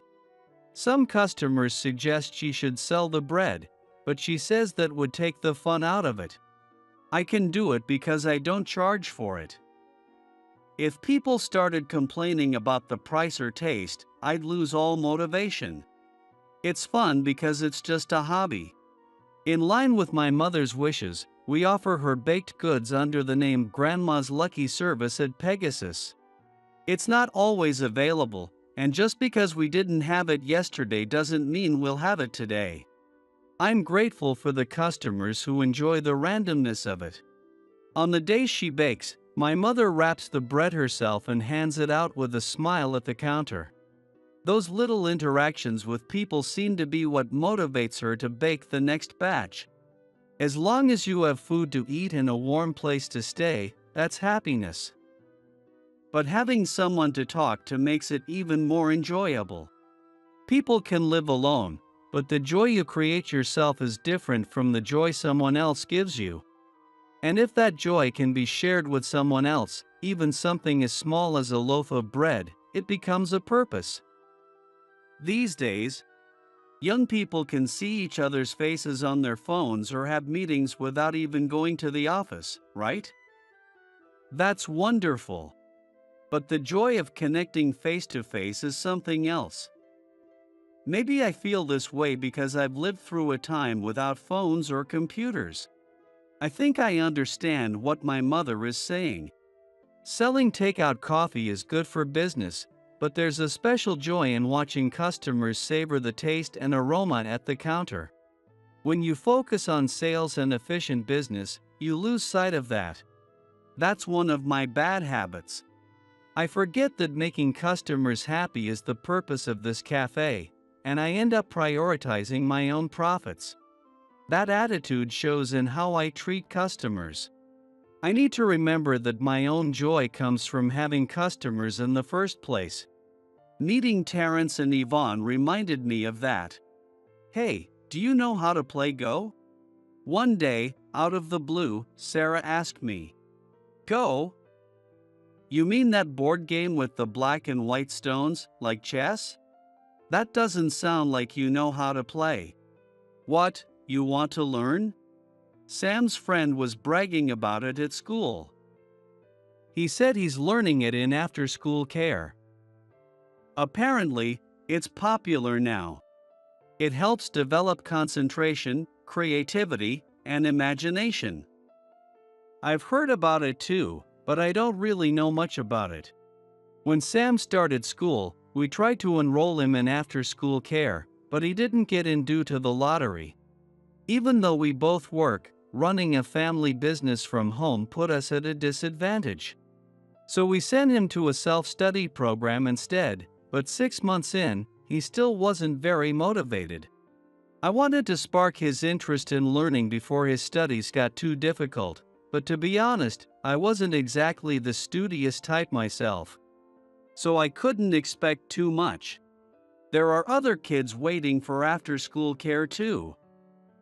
Everyone ends up going to some kind of tutoring, but even if both parents work to make money, you still have to pay for the lessons. And if you have more than one kid, the cost doubles. No wonder the birth rate is dropping. Parents have to work, but there's nowhere for the kids to go.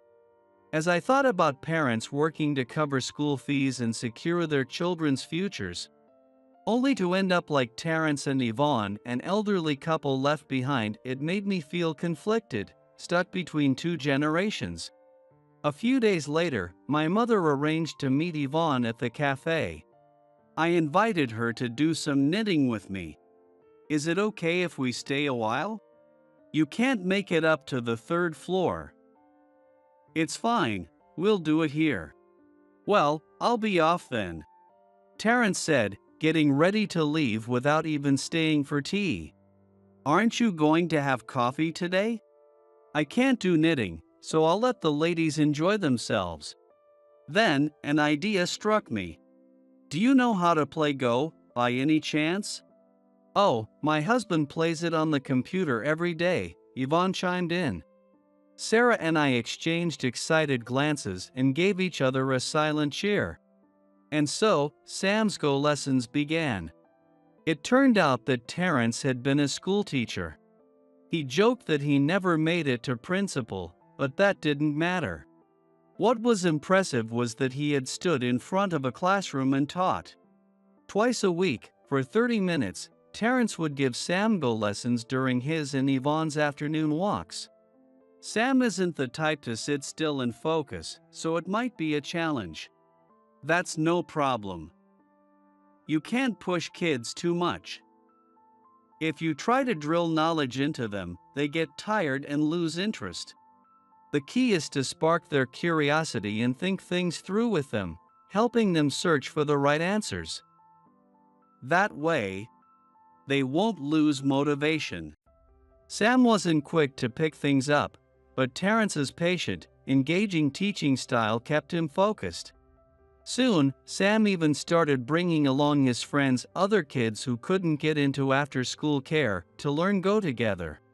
Just as Sarah had predicted, their 30-minute sessions started stretching to an hour as they became engrossed in the game, forgetting all about their phones. In return, I offered tea and meals as a token of thanks for the lessons. At first, Terence refused, saying he wasn't doing it for the money, but that made it even harder to offer cash in exchange. I often gave Terence and Yvonne some of my mother's bread to take home as a small gift, especially since all I served was Western-style food. Jason, the tenant space next door is vacant, right? Do you think I could use a bit of that space? My mother made this request as autumn deepened. Our cafe used to be larger, but my father downsized it, converting half of it into a rental space. It had been a flower shop, then a diner, and now it sat empty, neglected in this stagnant economy. In this sluggish economy, it's rare for anyone to start a new business in the city center. I had even given up on looking for a tenant. What do you want to do with it? I want to teach knitting. To whom? Whoever wants to learn. Ha! I'll just sit there knitting, and if anyone wants to join, they're welcome to. It's not about making money from teaching. It's about having a space for people to come together. If someone wants to learn, I'll teach them. Yvonne is quite skilled too. I remembered my childhood. My mother used to take knitting lessons. She even used a machine that made a loud whirring noise as it worked. She'd move the handle, like that of an iron, back and forth, and it would automatically knit. The sweaters she made were worn by me, my brother, and my late father, and when they became too small, she'd unravel them to make blankets or shawls, whatever was needed. Are you thinking of using that machine again? If someone wants to learn, I'll show them, but I doubt many people have machines like that anymore. I could just display it as a conversation piece. If anyone is interested, I'll teach them how to use it. Yvonne and I, along with some other friends, could display our work and teach people who want to make the same things, or even gift some of our work to people who want it. I need a space to display my pieces too, so I'd like to use the tenant space next door. Yvonne and I were reminiscing about how we used to be so absorbed in knitting, but now nobody seems to care. Ready-made items are cheap. And I understand that, but I'd love to teach anyone who's interested in learning our skills. And even if nobody comes to learn, we'd love to use it as a space for us grandmothers to enjoy our hobbies. That's a great idea, Mom. Let's do it. It'll be great for keeping elderly people from being stuck at home alone. Sarah suddenly got enthusiastic about the idea. Even though we weren't charging rent, if it was going to be in public view, we needed to make sure it was done properly. My mother offered to cover all the renovation costs. In exchange, I agreed to provide tea for free. I'm over 70 now, and it's time to wrap things up in life. I want to spend my remaining years with people I enjoy. For those who don't have a place to go, I want to provide that space. And for those who are isolated, I want to offer opportunities to connect. It won't make any money, but I want to live the rest of my life with purpose. My mother had spent years caring for my grandmother as a daughter-in-law. And the last year of my father's life was spent shuttling between the hospital and home to care for him. She also helped take care of my kids when our cafe kept us too busy to manage on our own. After dedicating her life to the family, she now wanted to pursue something for herself. I wanted to support her as much as I could. She designed the space with a European-style interior, like something out of a romantic manga. She said it was inspired by and of Green Gables. It made me realize that my mother had once had her own girlish dreams. The back of the room had heated floors, where people could sit, and a large wooden table was placed near the entrance. We didn't advertise, but gradually one or two people began showing interest. "Mom, let's do talent sharing." "What's that?" "Everyone has different skills, right? Let's offer those skills to others. Like knitting, sewing, whatever your friends are good at. They can gather, teach, and learn from each other.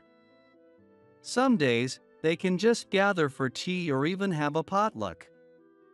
Your salon can be a place for that. Hey, don't just invite a bunch of people without thinking it through. It could get out of hand. Even if things started off well, it would be disheartening if problems arose later, leading to the project being shut down. And if rumors started spreading, it could affect our business, which made me nervous. But Sarah had already spoken to my mother and convinced her to start with a winter program to support children during their winter break. What's that? We'll help kids during their winter vacation. They can study at home, but Sam's school requires them to submit some sort of creative project, like artwork or crafts. It's a real headache for all the moms. Kids these days are good at studying but not so good at creating things on their own. We'll help with that. Are you going to watch kids of all ages? Isn't that going to be a lot of work? We've set a schedule for different programs on different days, with a maximum of 5 kids per session. And what are you going to teach them? Monday is calligraphy, Tuesday is embroidery, Wednesday is Go, and Thursday is knitting. Just 4 days. Terrence is a calligrapher. And his writing is amazing. Even adults would want to learn from him. Yvonne will teach how to knit scarves. She's prepared plenty of yarn. Once the kids learn the basic techniques, they can continue on their own, and Yvonne just needs to guide them at the start and finish. Your mom will teach embroidery, cross-stitch, which is perfect for elementary school kids. It'll be like an alternative to after-school care. And it'll be helpful for both the kids and parents, while also giving the grandmothers something fun to do. And you'll handle the meals. Ha! You'll be serving lunch. A lunch plate for $5. Don't worry, I'll find sponsors to cover the costs of drinks and snacks, so it'll be fine. I didn't quite understand what Sarah meant.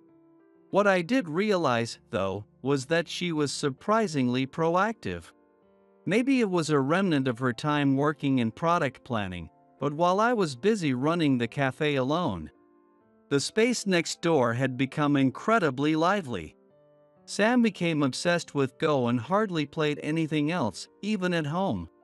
The girls in his class mastered the basics of crochet, creating long chains of yarn and sticking them to construction paper to make various designs. Terence taught the children the joy of brushwork, and those with potential even began learning calligraphy.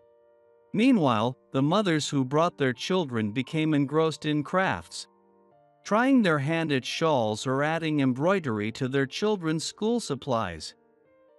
Each found their own way to enjoy themselves.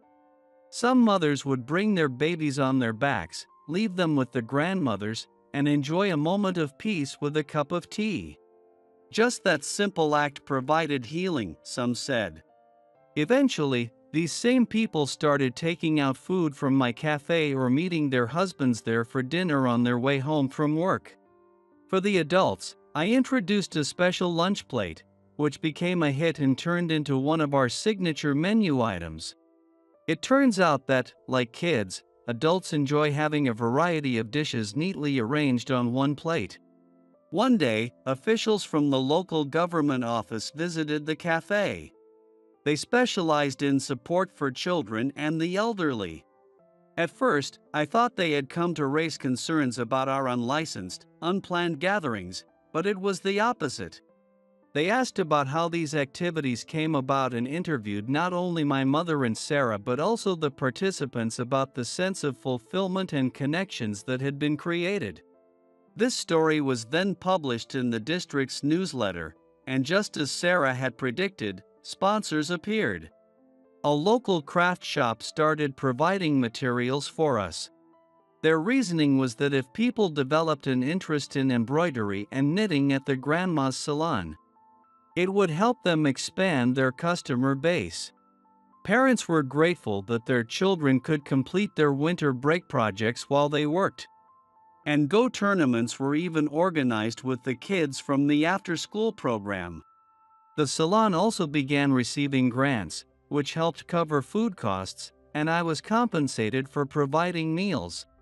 As time passed and more people got involved, district support increased, and the program expanded into a multi-generational classroom aimed at fostering interactions between the town's elderly and children. I thought I'd never be able to freely meet friends again once I started using a wheelchair, but instead, I've met so many new people and found joy in knitting again. That birthday really changed my life.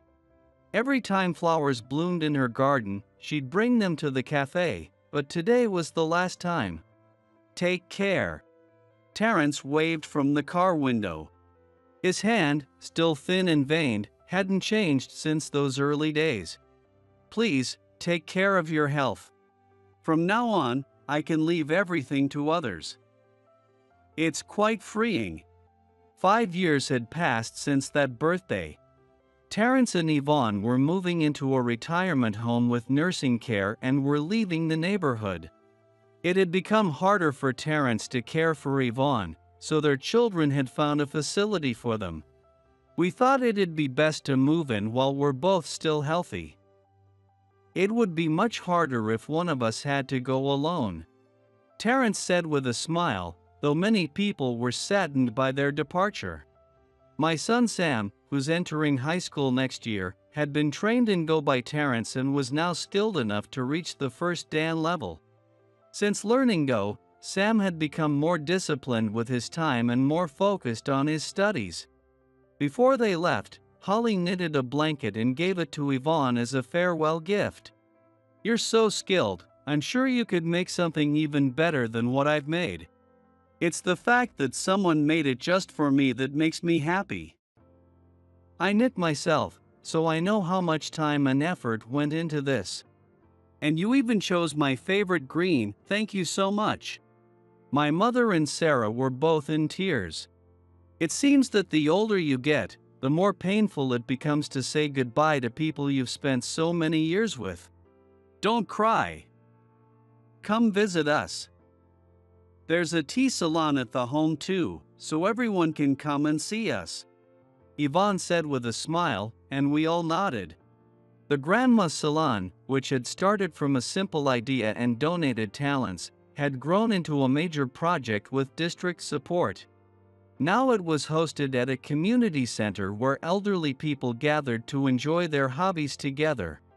The former salon next to our cafe had been turned into a shop selling their handmade products, and district staff came by daily to run it. In spring and autumn, regular exhibitions and bazaars were held, with proceeds going to the after-school programs. The number of after-school facilities had also increased, and the elderly volunteers who taught the children were enjoying their busy and fulfilling lives. Thank you so much. I had such a wonderful time every day, and I've enjoyed so many delicious meals, Yvonne said, squeezing my hand. But really, I was the one who should have been thanking them. Their presence had kept me from getting lost in a profit-driven mindset and reminded me of the joy of making customers happy. Thanks to the Grandma's Salon, family conversations had increased, we'd made more connections with the local community, and our sales had grown as a result. Thank you both for everything. Terrence and Yvonne left the town, driven away in their daughter and son-in-law's car.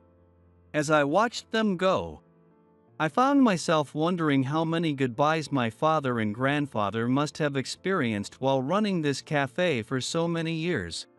Yet by staying here, they were also able to enjoy nostalgic reunions and make new connections. Today, I opened the shop once again. The familiar aroma of coffee filled the air. Whoa! No way! Is this? I'm struggling right now. Right in front of me is my boss, her skirt flipped up, showing off her seductive legs without a hint of modesty. I swallowed involuntarily. Just as my hand, fully guided by reason, reached out to pull her skirt back down, my boss, who should have been asleep, suddenly opened her eyes. Don't touch me! You pervert! She slapped my hand away as she bolted upright, and the words social annihilation flashed in my mind. My life is over. As I thought that, my boss, exuding an aura of sensuality, tried once again to break my self-control with, "Aren't I amazing? I'm Richard, 29 years old. I work for a travel-related company. Hey, Mike.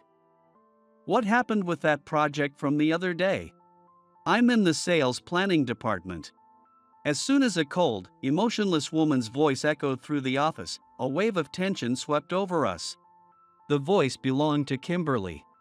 She has sleek, long black hair and pale skin, combined with her sharp, almond-shaped eyes, not the trendy large double-eyelid ones. She is the epitome of traditional Japanese beauty and the kind of woman who catches everyone's attention, admired by countless employees, both men and women.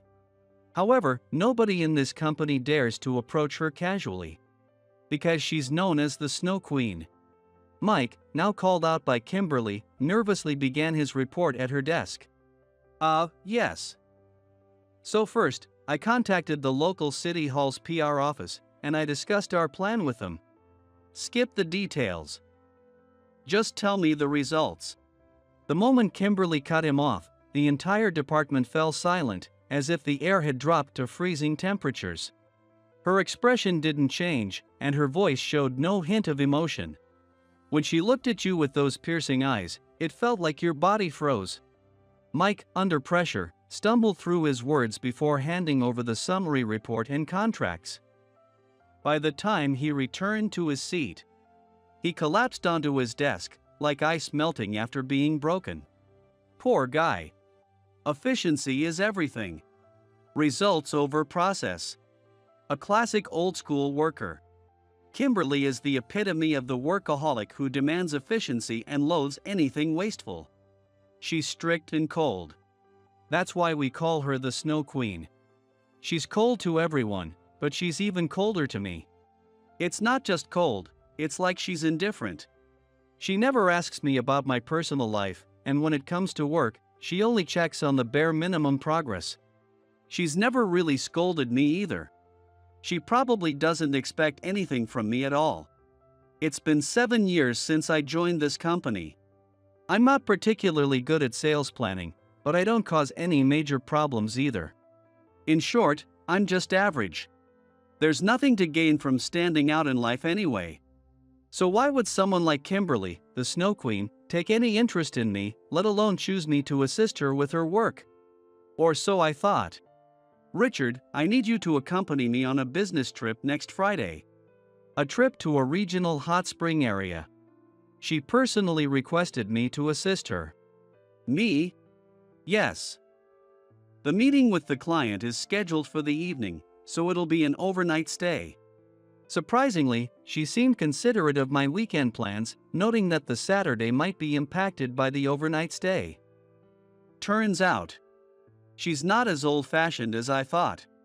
Ah, yes. No problem at all. As I responded, I could hear the other employees behind me quietly murmuring, "Why Richard?" I could hear them quietly grumbling, it didn't have to be him. It was unusual for Kimberly to assign an assistant for business meetings. Yet, she had chosen me, someone rather unremarkable. Their complaints and doubts were completely understandable. For this meeting, we'll be aligning our proposal with the client's requests. The key is being able to support the negotiations smoothly without getting in the way. I need someone who can quickly adapt to the client's needs and adjust our proposal on the spot.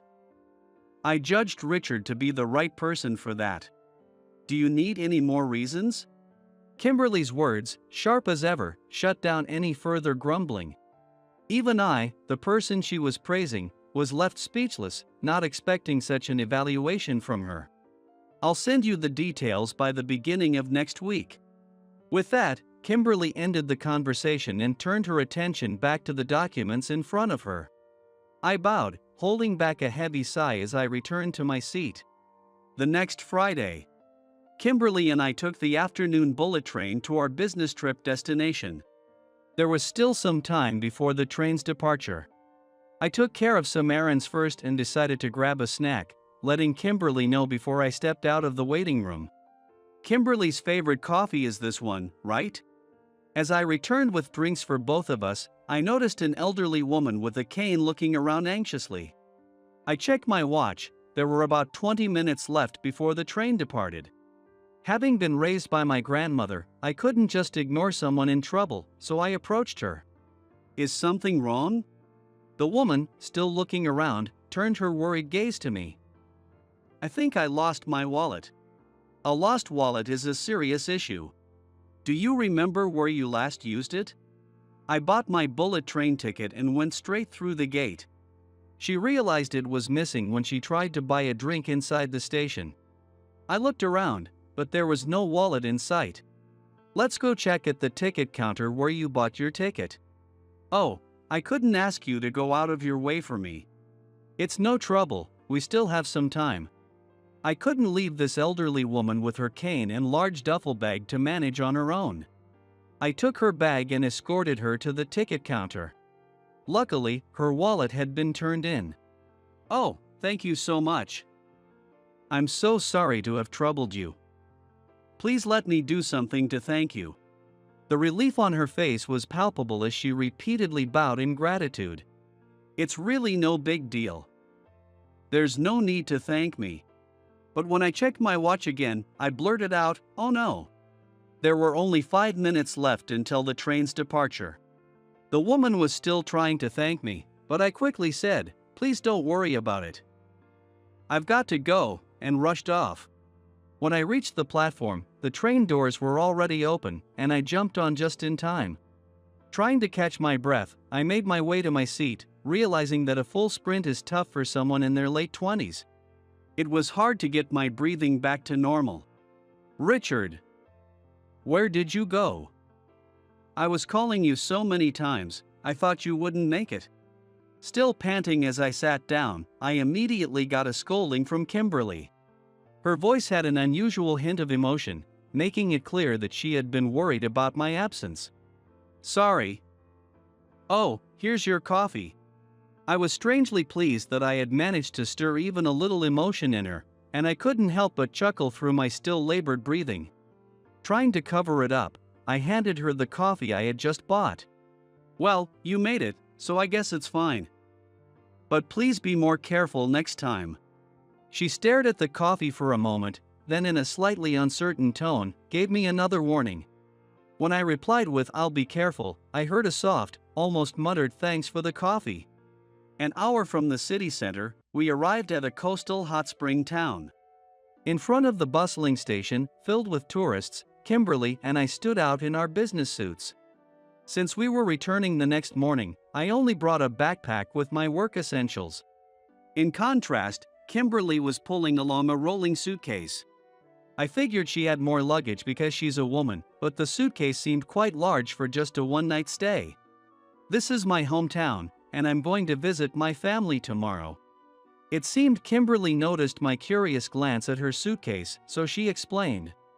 I was surprised to learn that this coastal town was where she grew up. It felt unexpected. I wanted to ask more, but I doubted she'd be open to talking about her personal life. Suppressing my curiosity, I looked around.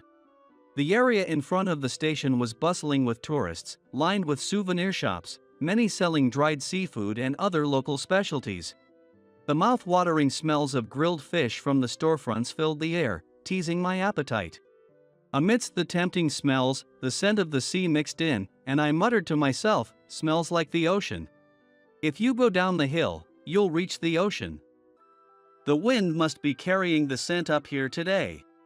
I caught a glimpse of Kimberly's profile, and it looked like she was smiling gently, but she quickly reminded me that we were short on time. And we headed straight to the meeting. The meeting lasted about 2.5 hours. In addition to being a popular tourist destination, the area was actively engaged in promotional activities. The client was very enthusiastic about our proposal for regional revitalization, and the meeting successfully resulted in a formal contract. Afterward, the client kindly hosted a dinner, where we enjoyed local seafood freshly caught at the nearby port and regional craft beer. Perfect for the tourist atmosphere. I never thought I'd end up working with Kim. The person speaking to Kimberly in such a casual tone was the client's manager, who had joined us for the dinner. He seemed to be a local and appeared to know Kimberly from before. "Are you going to drop by Ben's place?" "I'm thinking about it for tomorrow." "I see, everyone's been worried since you haven't been showing up to the union meetings. They're wondering if something's wrong." The conversation seemed personal, and I noticed a slight shift in Kimberly's expression, as if her mood had darkened. Feeling like an outsider in their conversation, I chose to focus on chatting with the other attendees, letting them have their private discussion. After the dinner, Kimberly and I headed to the business hotel where we had a reservation. "I am terribly sorry," the hotel receptionist said, bowing deeply. "Are there no more rooms available?" "We have one twin room left, but we cannot provide two separate rooms." We also checked with nearby accommodations, but they are fully booked as well. The room we had reserved wasn't actually available. It might have been a double booking between the company's reservation system and another site. With the increase in inbound tourism and the recent staffing shortages in hotels, this issue had become more common.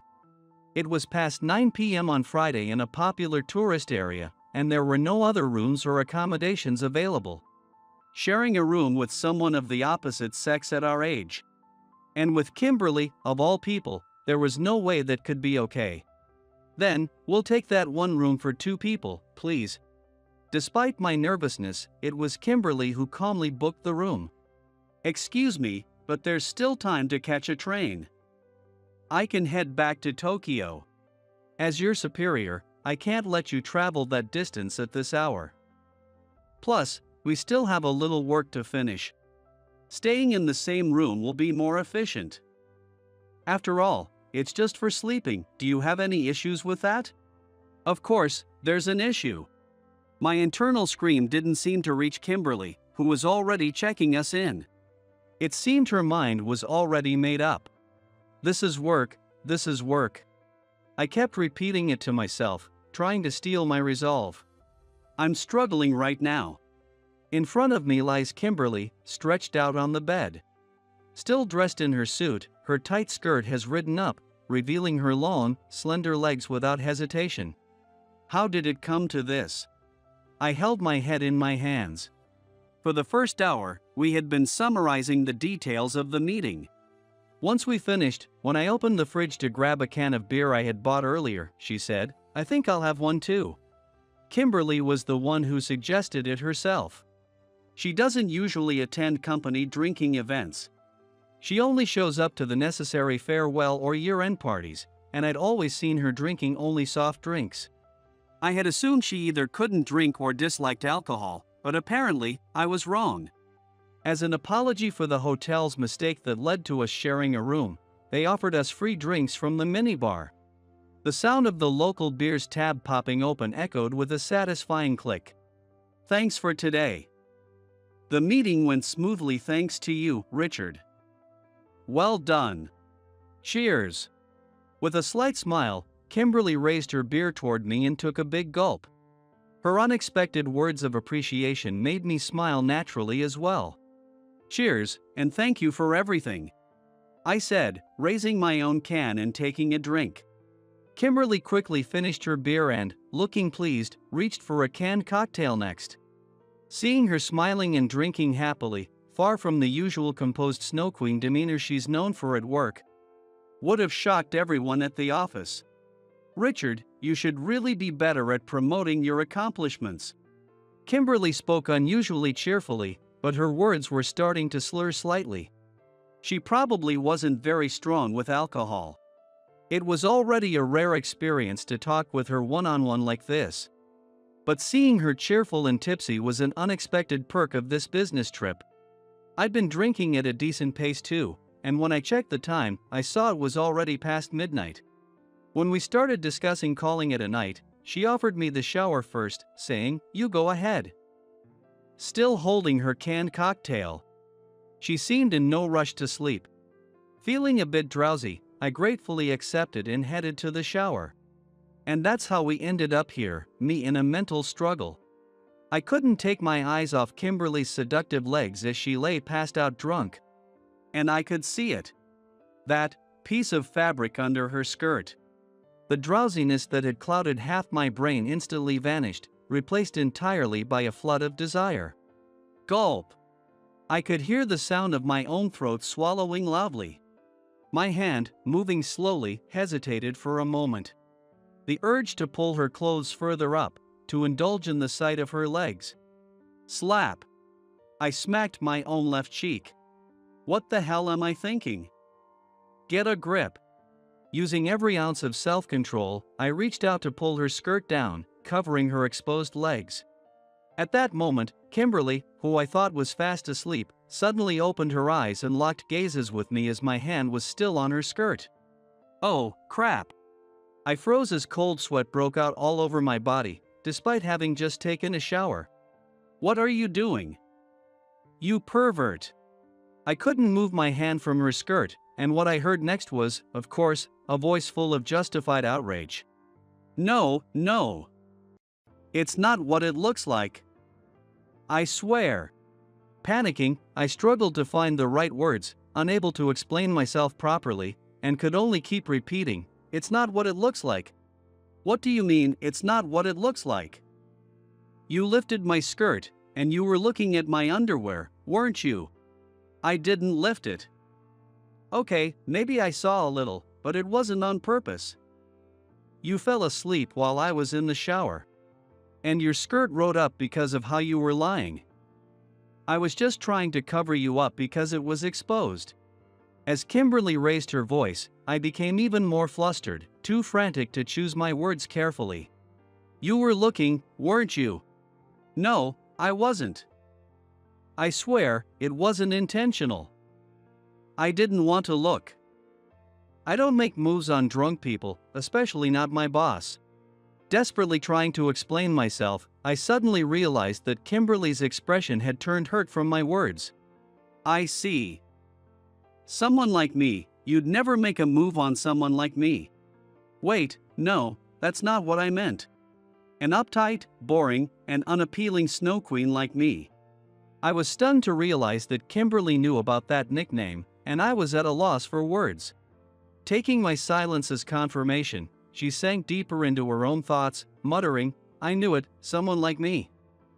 As she spiraled into self-pity. "Come on, this is ridiculous. Does she really not know how attractive she is? A cheerful drunk is fine, but this teary, self-pitying version was a nightmare. No, you've got it all wrong. I swear I didn't try anything. But do you honestly think I felt nothing seeing you like that? Right now. I'm barely holding back from jumping on you. Kimberly, who had been slumped over and clutching the blanket, suddenly looked up, as if jolted by my words. You want to jump on me? Of course I do. You're an incredible woman. So much so that I want to undress you right now. What am I even saying to my boss?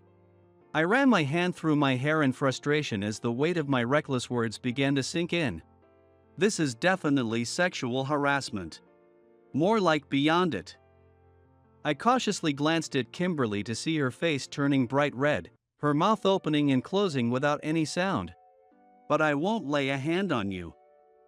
I wouldn't reduce you to something like that. My feelings for you aren't like that. She was speechless. Her eyes widened, and her face flushed even more deeply at my words. Wait, did I just confess? Maybe I'm the one who's drunk. I didn't mean it like that. I started, but then I heard a soft, I'm happy. Ha!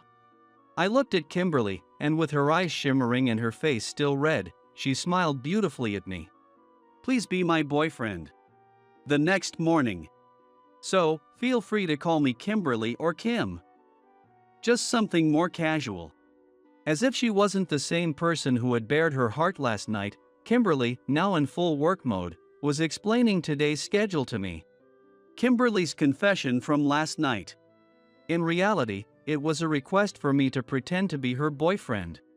Today, she needed me to help out at her family's restaurant, near the coast, as her boyfriend for the day.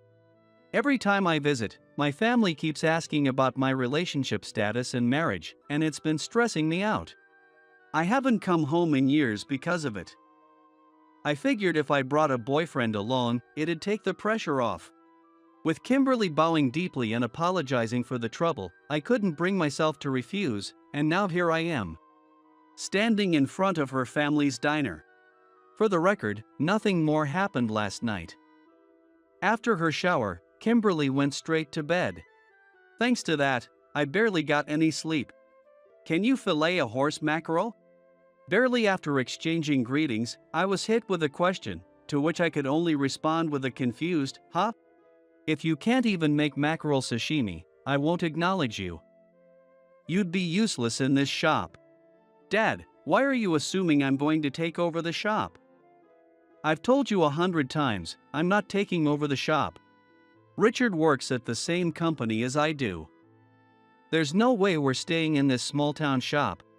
Kimberly's father, Benjamin, looked like the typical stubborn diner owner. His sharp eyes were very much like hers. Then why did you bring him here? To show off some city guy? I don't care about that. We're opening for lunch soon. Just get out of here. It was clear that Kimberly's father didn't approve of me, and he continued gutting fish while coldly dismissing me. Benjamin, I may not be able to fillet fish, but I can help with orders or anything else you need. Please let me assist you. Even if it was just for a day, I wanted to play the role of her boyfriend properly. I don't need you calling me Benjamin either. I couldn't help but stammer, sorry. It felt like something out of an old-fashioned drama. Dad, why do you have to be like this? You've been pestering me about marriage and grandkids for ages, so I brought him here. Besides, you've been complaining about your back pain. Shouldn't you take a break?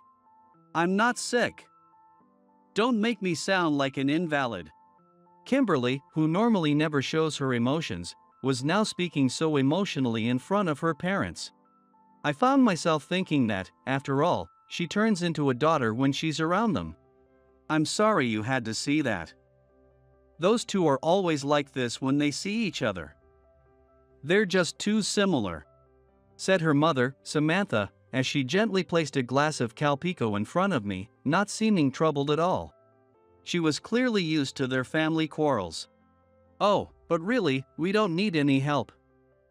The shop has been so quiet lately. Even on the weekends, when we should be busiest, it's completely dead."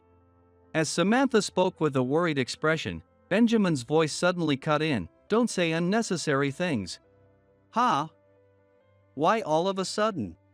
Just as Kimberly, who seemed to be hearing about the shop situation for the first time, was about to ask for more details, the sliding door of the shop swung open. "Hello." A man, probably in his mid-40s, walked in wearing sunglasses that shone unnaturally. "The shop's not open yet." "Get out," Benjamin said coldly as soon as he saw him. "I was just stopping by to say hello to the neighbors since I'm in the area. I thought this place had already gone under, but I guess it hasn't yet.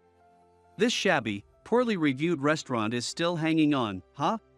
The man, who was striding into the shop with a rude attitude, made me furrow my brow.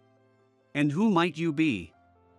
"If you're not a customer, please leave," Kimberly said with a sharp look, clearly annoyed, and urged him to leave. "Oh, what a pretty young lady. If you're not a customer, then you must be the daughter, right?" "I'm Daniel, from the shop across the street." Daniel, the owner of a seafood restaurant that had opened about 2 months ago, leered at Kimberly from head to toe, a sleazy grin on his face. He apparently runs several restaurants in major cities and popular tourist destinations. This coastal hot spring town had once been a thriving tourist destination, but over time, it had declined. Abandoned hotels lined the hills, and most of the shops in the shopping district were shuttered. In recent years, however, thanks to a younger generation taking over and newcomers from the city, the town had started regaining its vibrancy and re-emerged as a tourist hotspot.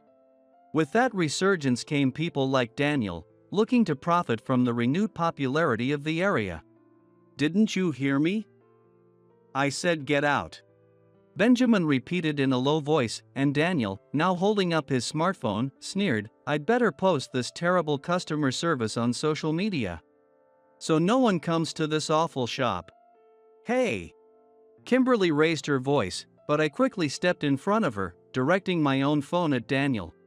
"If you post anything online, we'll take legal action. You don't have permission to film here.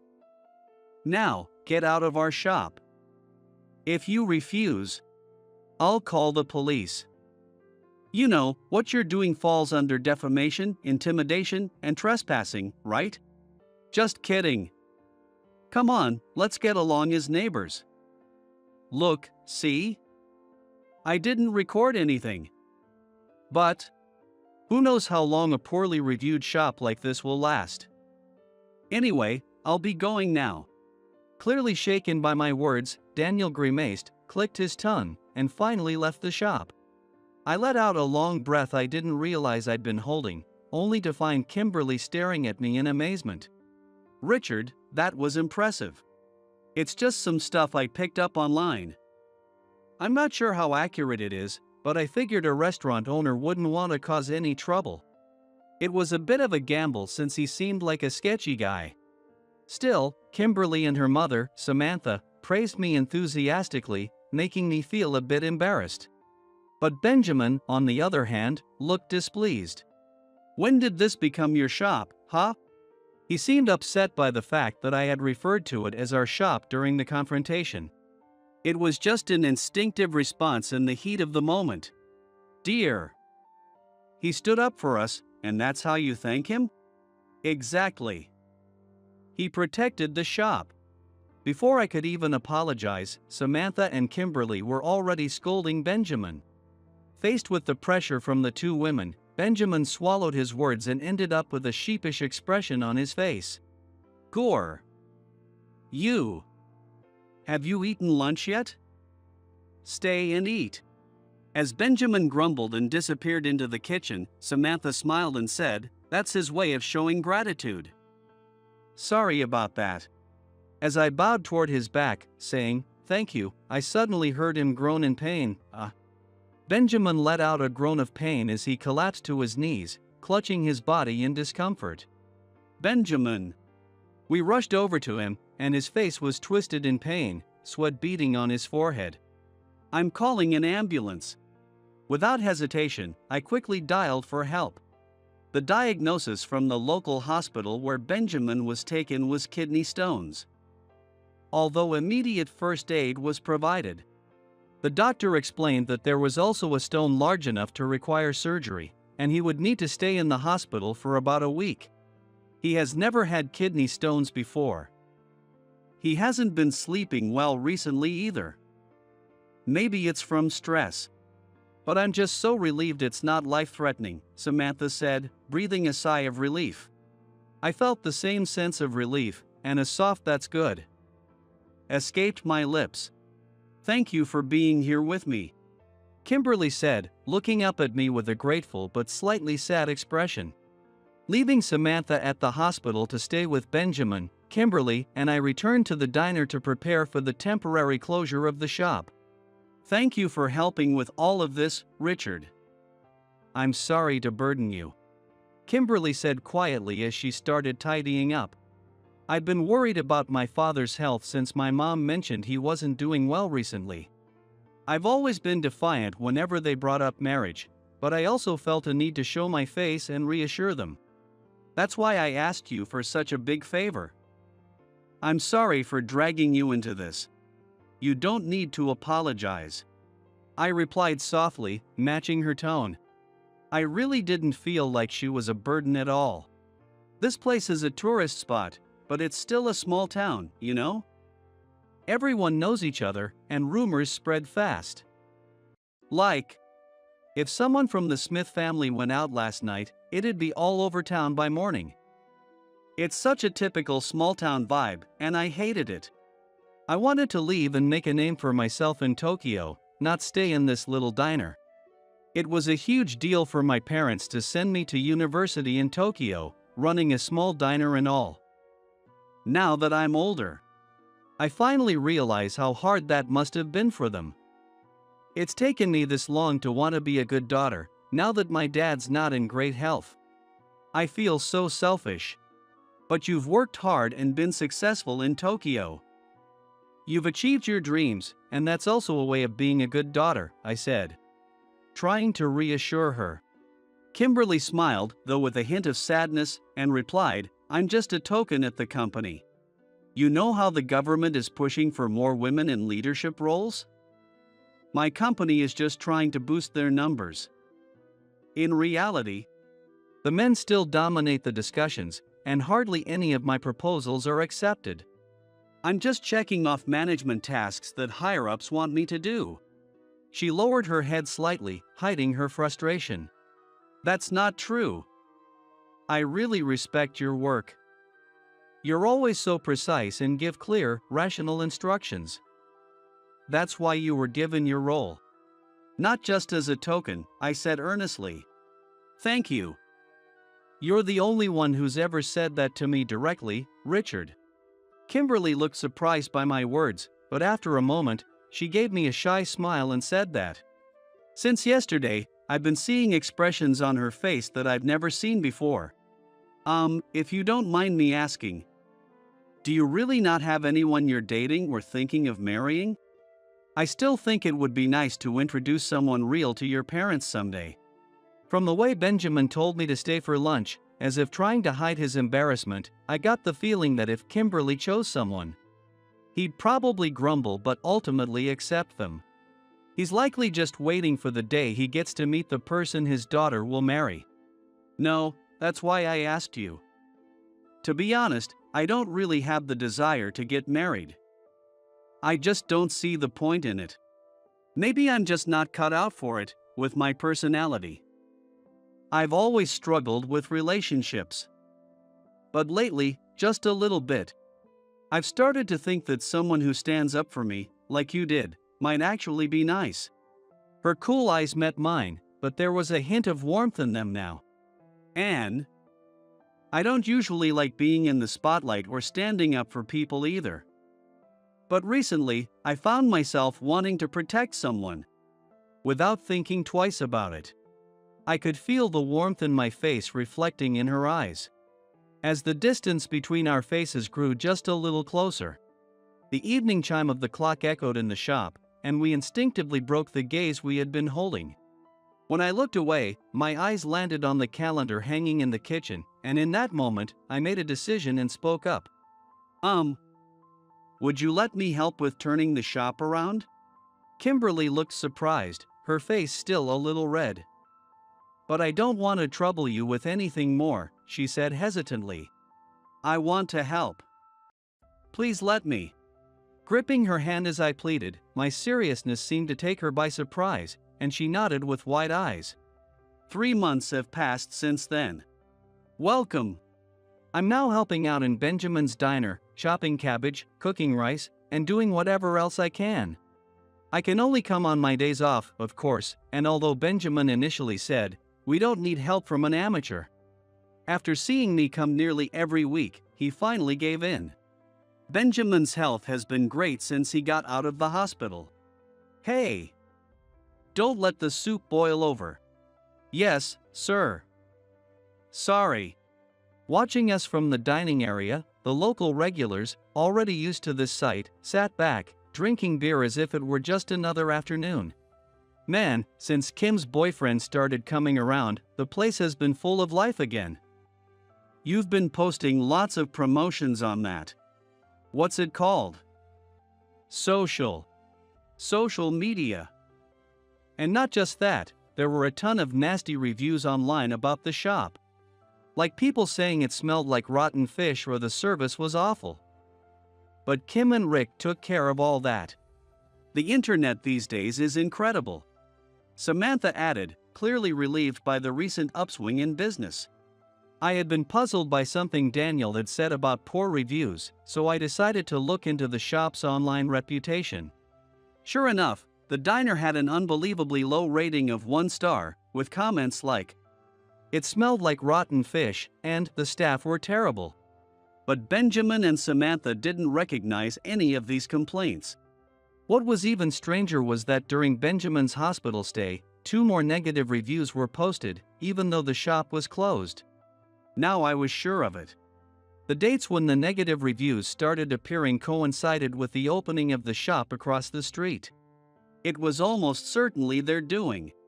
I had heard of similar cases from clients before. They recruit people through crowdsourcing to post negative reviews about rival stores. These reviewers are paid for leaving bad comments, pretending as if they had visited the shop. People who have never even been to the store write reviews as if they were actual customers. It was despicable. I responded to the malicious reviews, questioning the reviewers about the date of their visit and what they had ordered. At the same time, I used the shop's social media account to post a warning that we might pursue legal action against those posting false reviews. What happened next? The negative reviews started disappearing, and soon the overall rating went back up to 4 stars. Supportive comments from actual customers who had visited the shop began to appear on social media. When I showed this to Benjamin, he muttered a curt "I see," but the slight upward curl of his lips betrayed his satisfaction. Richard, you're really something, aren't you? You've been hiding your skills at work, haven't you? Kimberly said with a sideways glance. The truth is, I never struggled with studying or learning new things. I picked up skills quickly, no matter the subject. That's why I was never really motivated. It was the same at work. I would laugh along with others, going through the motions day by day. I watched passionate people with cold, indifferent eyes. But after meeting Kimberly and the people here, I found myself wanting to change, to protect them. For the first time in my life, I felt that living was actually enjoyable. I wanted to be useful to others. And for that, I would use my abilities to their fullest. Just then, a customer walked in. The sound of the sliding door opening was followed by Samantha's cheerful greeting, "Welcome."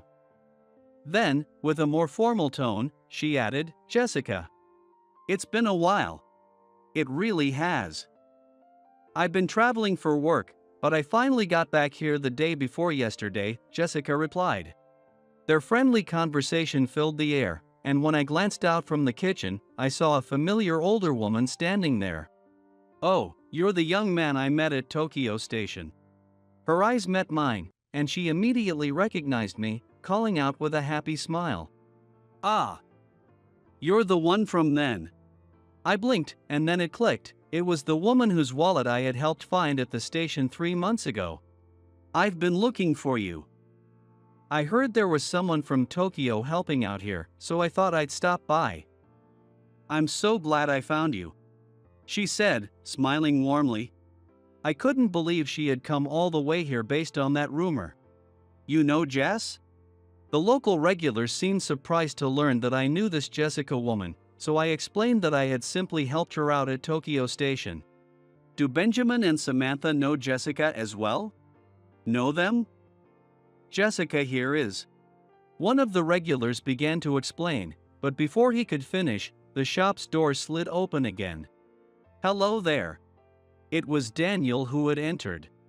He had the same smug grin on his face as the last time he showed up at the shop. What do you want? We all knew he wasn't here as a customer.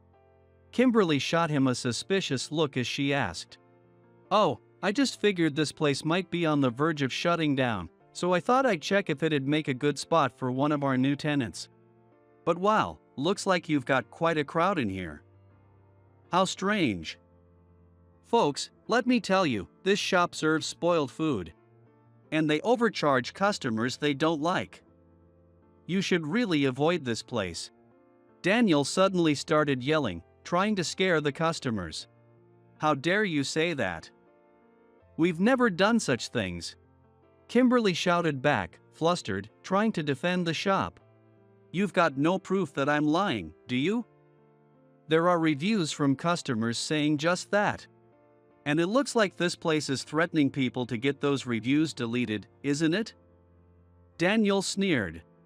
I stepped forward to face him. You seem awfully invested in checking out this shop's reviews. Even going through the details?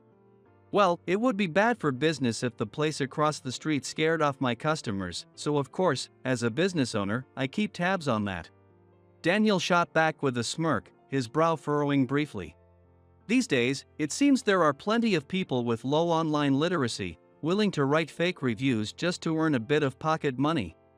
It's easy to manipulate public opinion when you're paying for it, isn't it? My words hit right on target. Daniel visibly faltered, showing clear signs of agitation. What are you implying? That I did something like that? Where's your proof? He shouted, clearly rattled. Before I could respond, an unexpected voice rang out. Leave. Now. It was Jessica. Her voice was calm, but there was an undeniable strength behind it, a stark contrast to the kind demeanor she had shown earlier. What's your deal, old lady? This doesn't concern you. Stay out of it. Daniel spat. At that moment, the entire room fell silent, and the tension grew thick. Even the local regulars and Benjamin glared daggers at Daniel. You idiot, one of the regulars growled. This woman's the biggest landowner in the area. Nearly all the land around here, including the building your shop is in, belongs to her. Do you even know who you're messing with? Daniel's face drained of color as he realized the gravity of the situation. This is perfect timing. I came here today to inform you that you'll need to vacate our building. What? Why? I've paid the rent on time. Check your contract. Anyone opening a business here is required to join the local merchants association and contribute to revitalizing the shopping district. Not only have you refused to join the association, but you've also tried to sabotage this long-standing business. For that, you're being evicted. Jessica stated calmly. That's a breach of contract. Silence. I will not tolerate anyone who disrupts this land.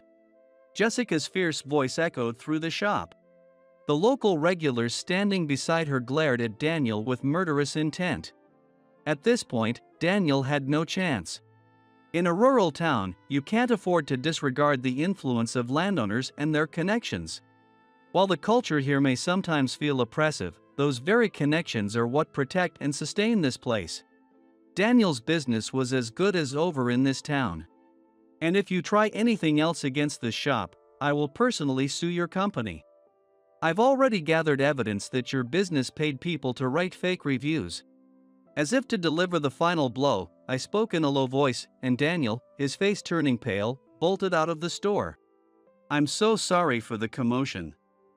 The food here is absolutely delicious, so please, everyone, take your time and enjoy. Oh my, that was scary. Jessica's playful words, full of wit and charm, instantly brightened the tense atmosphere in the shop. A group of young tourist girls even started clapping, exclaiming, "Grandma, you're so cool." Was that enough of a thank you? Her sudden words made me blink in surprise. For helping me with my wallet. I never got to properly thank you, did I? This woman didn't flaunt her status or wealth unnecessarily. What a remarkable person. Thank you so much. I bowed deeply to Jessica, and following my lead, Kimberly and the others also bowed to her in gratitude. The following Sunday night, Kimberly and I were on the bullet train back to the city center. Richard, I can't thank you enough for everything. Really, I'm so grateful in ways words can't express. It's nothing. I was just doing what I wanted to do. Don't worry about it. It's always like this. As soon as we get on the train back, we revert to being just boss and subordinate. The problem with Daniel's shop seems to be settled now. So, you don't need to keep going out of your way. I'll take over managing the social media from here. As for my parents, I'll just tell them the truth. That we never actually dated. And that it was all just an act. Kimberly spoke quietly, looking out the window. Was this her way of saying the fake relationship was over? Benjamin, he knew. He figured out that you and I were lying. Kimberly, with a surprised expression, met my gaze through the train window. Last night, after the shop had closed and Benjamin was having his usual late-night drink with leftovers as snacks, he called me over. "Hey, why don't you join me for a drink?" It was the first time Benjamin had invited me to drink with him, and I felt a mix of surprise and happiness. Over the past few months, and especially after the incident with Daniel, I could sense that Benjamin had come to acknowledge me. But at the same time, the guilt of the lie weighed heavier on me. I love this place. Even though I've only been helping out for a few months, I've grown fond of Benjamin, Samantha, and the people of this town who welcomed me. That's why I was torn, wondering if I should confess the truth. Can I keep helping here? The words slipped out before I could stop them, and I immediately regretted it. I had no right to reveal the truth without talking to Kimberly first. Benjamin, pouring himself a beer, looked at me intently. "No, sorry, just talking to myself." I quickly backtracked. "If you want to come, come whenever you like. The folks around here are big on community. But they've welcomed people who've moved here because they love the place. They appreciate especially the younger ones who can bring life back to the town. But we can do without people like him, though." Benjamin continued as he poured beer into my glass. "The people in the shopping district like you. It's not just our shop, you've done things to help the whole area thrive. When you're not around on weekends, the younger guys in the district are disappointed. Thanks to you, we're busier than ever. And we could use all the help we can get. Whether you're with my daughter or not, it doesn't matter." I felt a warmth in my chest, hearing how Benjamin and the locals had accepted me, but I was stunned by his final words. "Benjamin, you knew? Kimberly has always loved the mackerel sashimi I make. When she was little, she used to say, 'I won't marry anyone who can't fillet mackerel like my dad.' You couldn't fillet a fish when you first came here. And you still need some practice. She's my precious only daughter. I can tell when she's lying right away." Benjamin's voice, as he lifts the corner of his mouth, is gentle. I remembered the calendar I saw in the kitchen the first time I visited the shop, where Benjamin had written Kimberly. Homecoming in clumsy handwriting. She's not very honest. Stubborn as a mule. But she's kind, kinder than anyone. Richard, do you love her?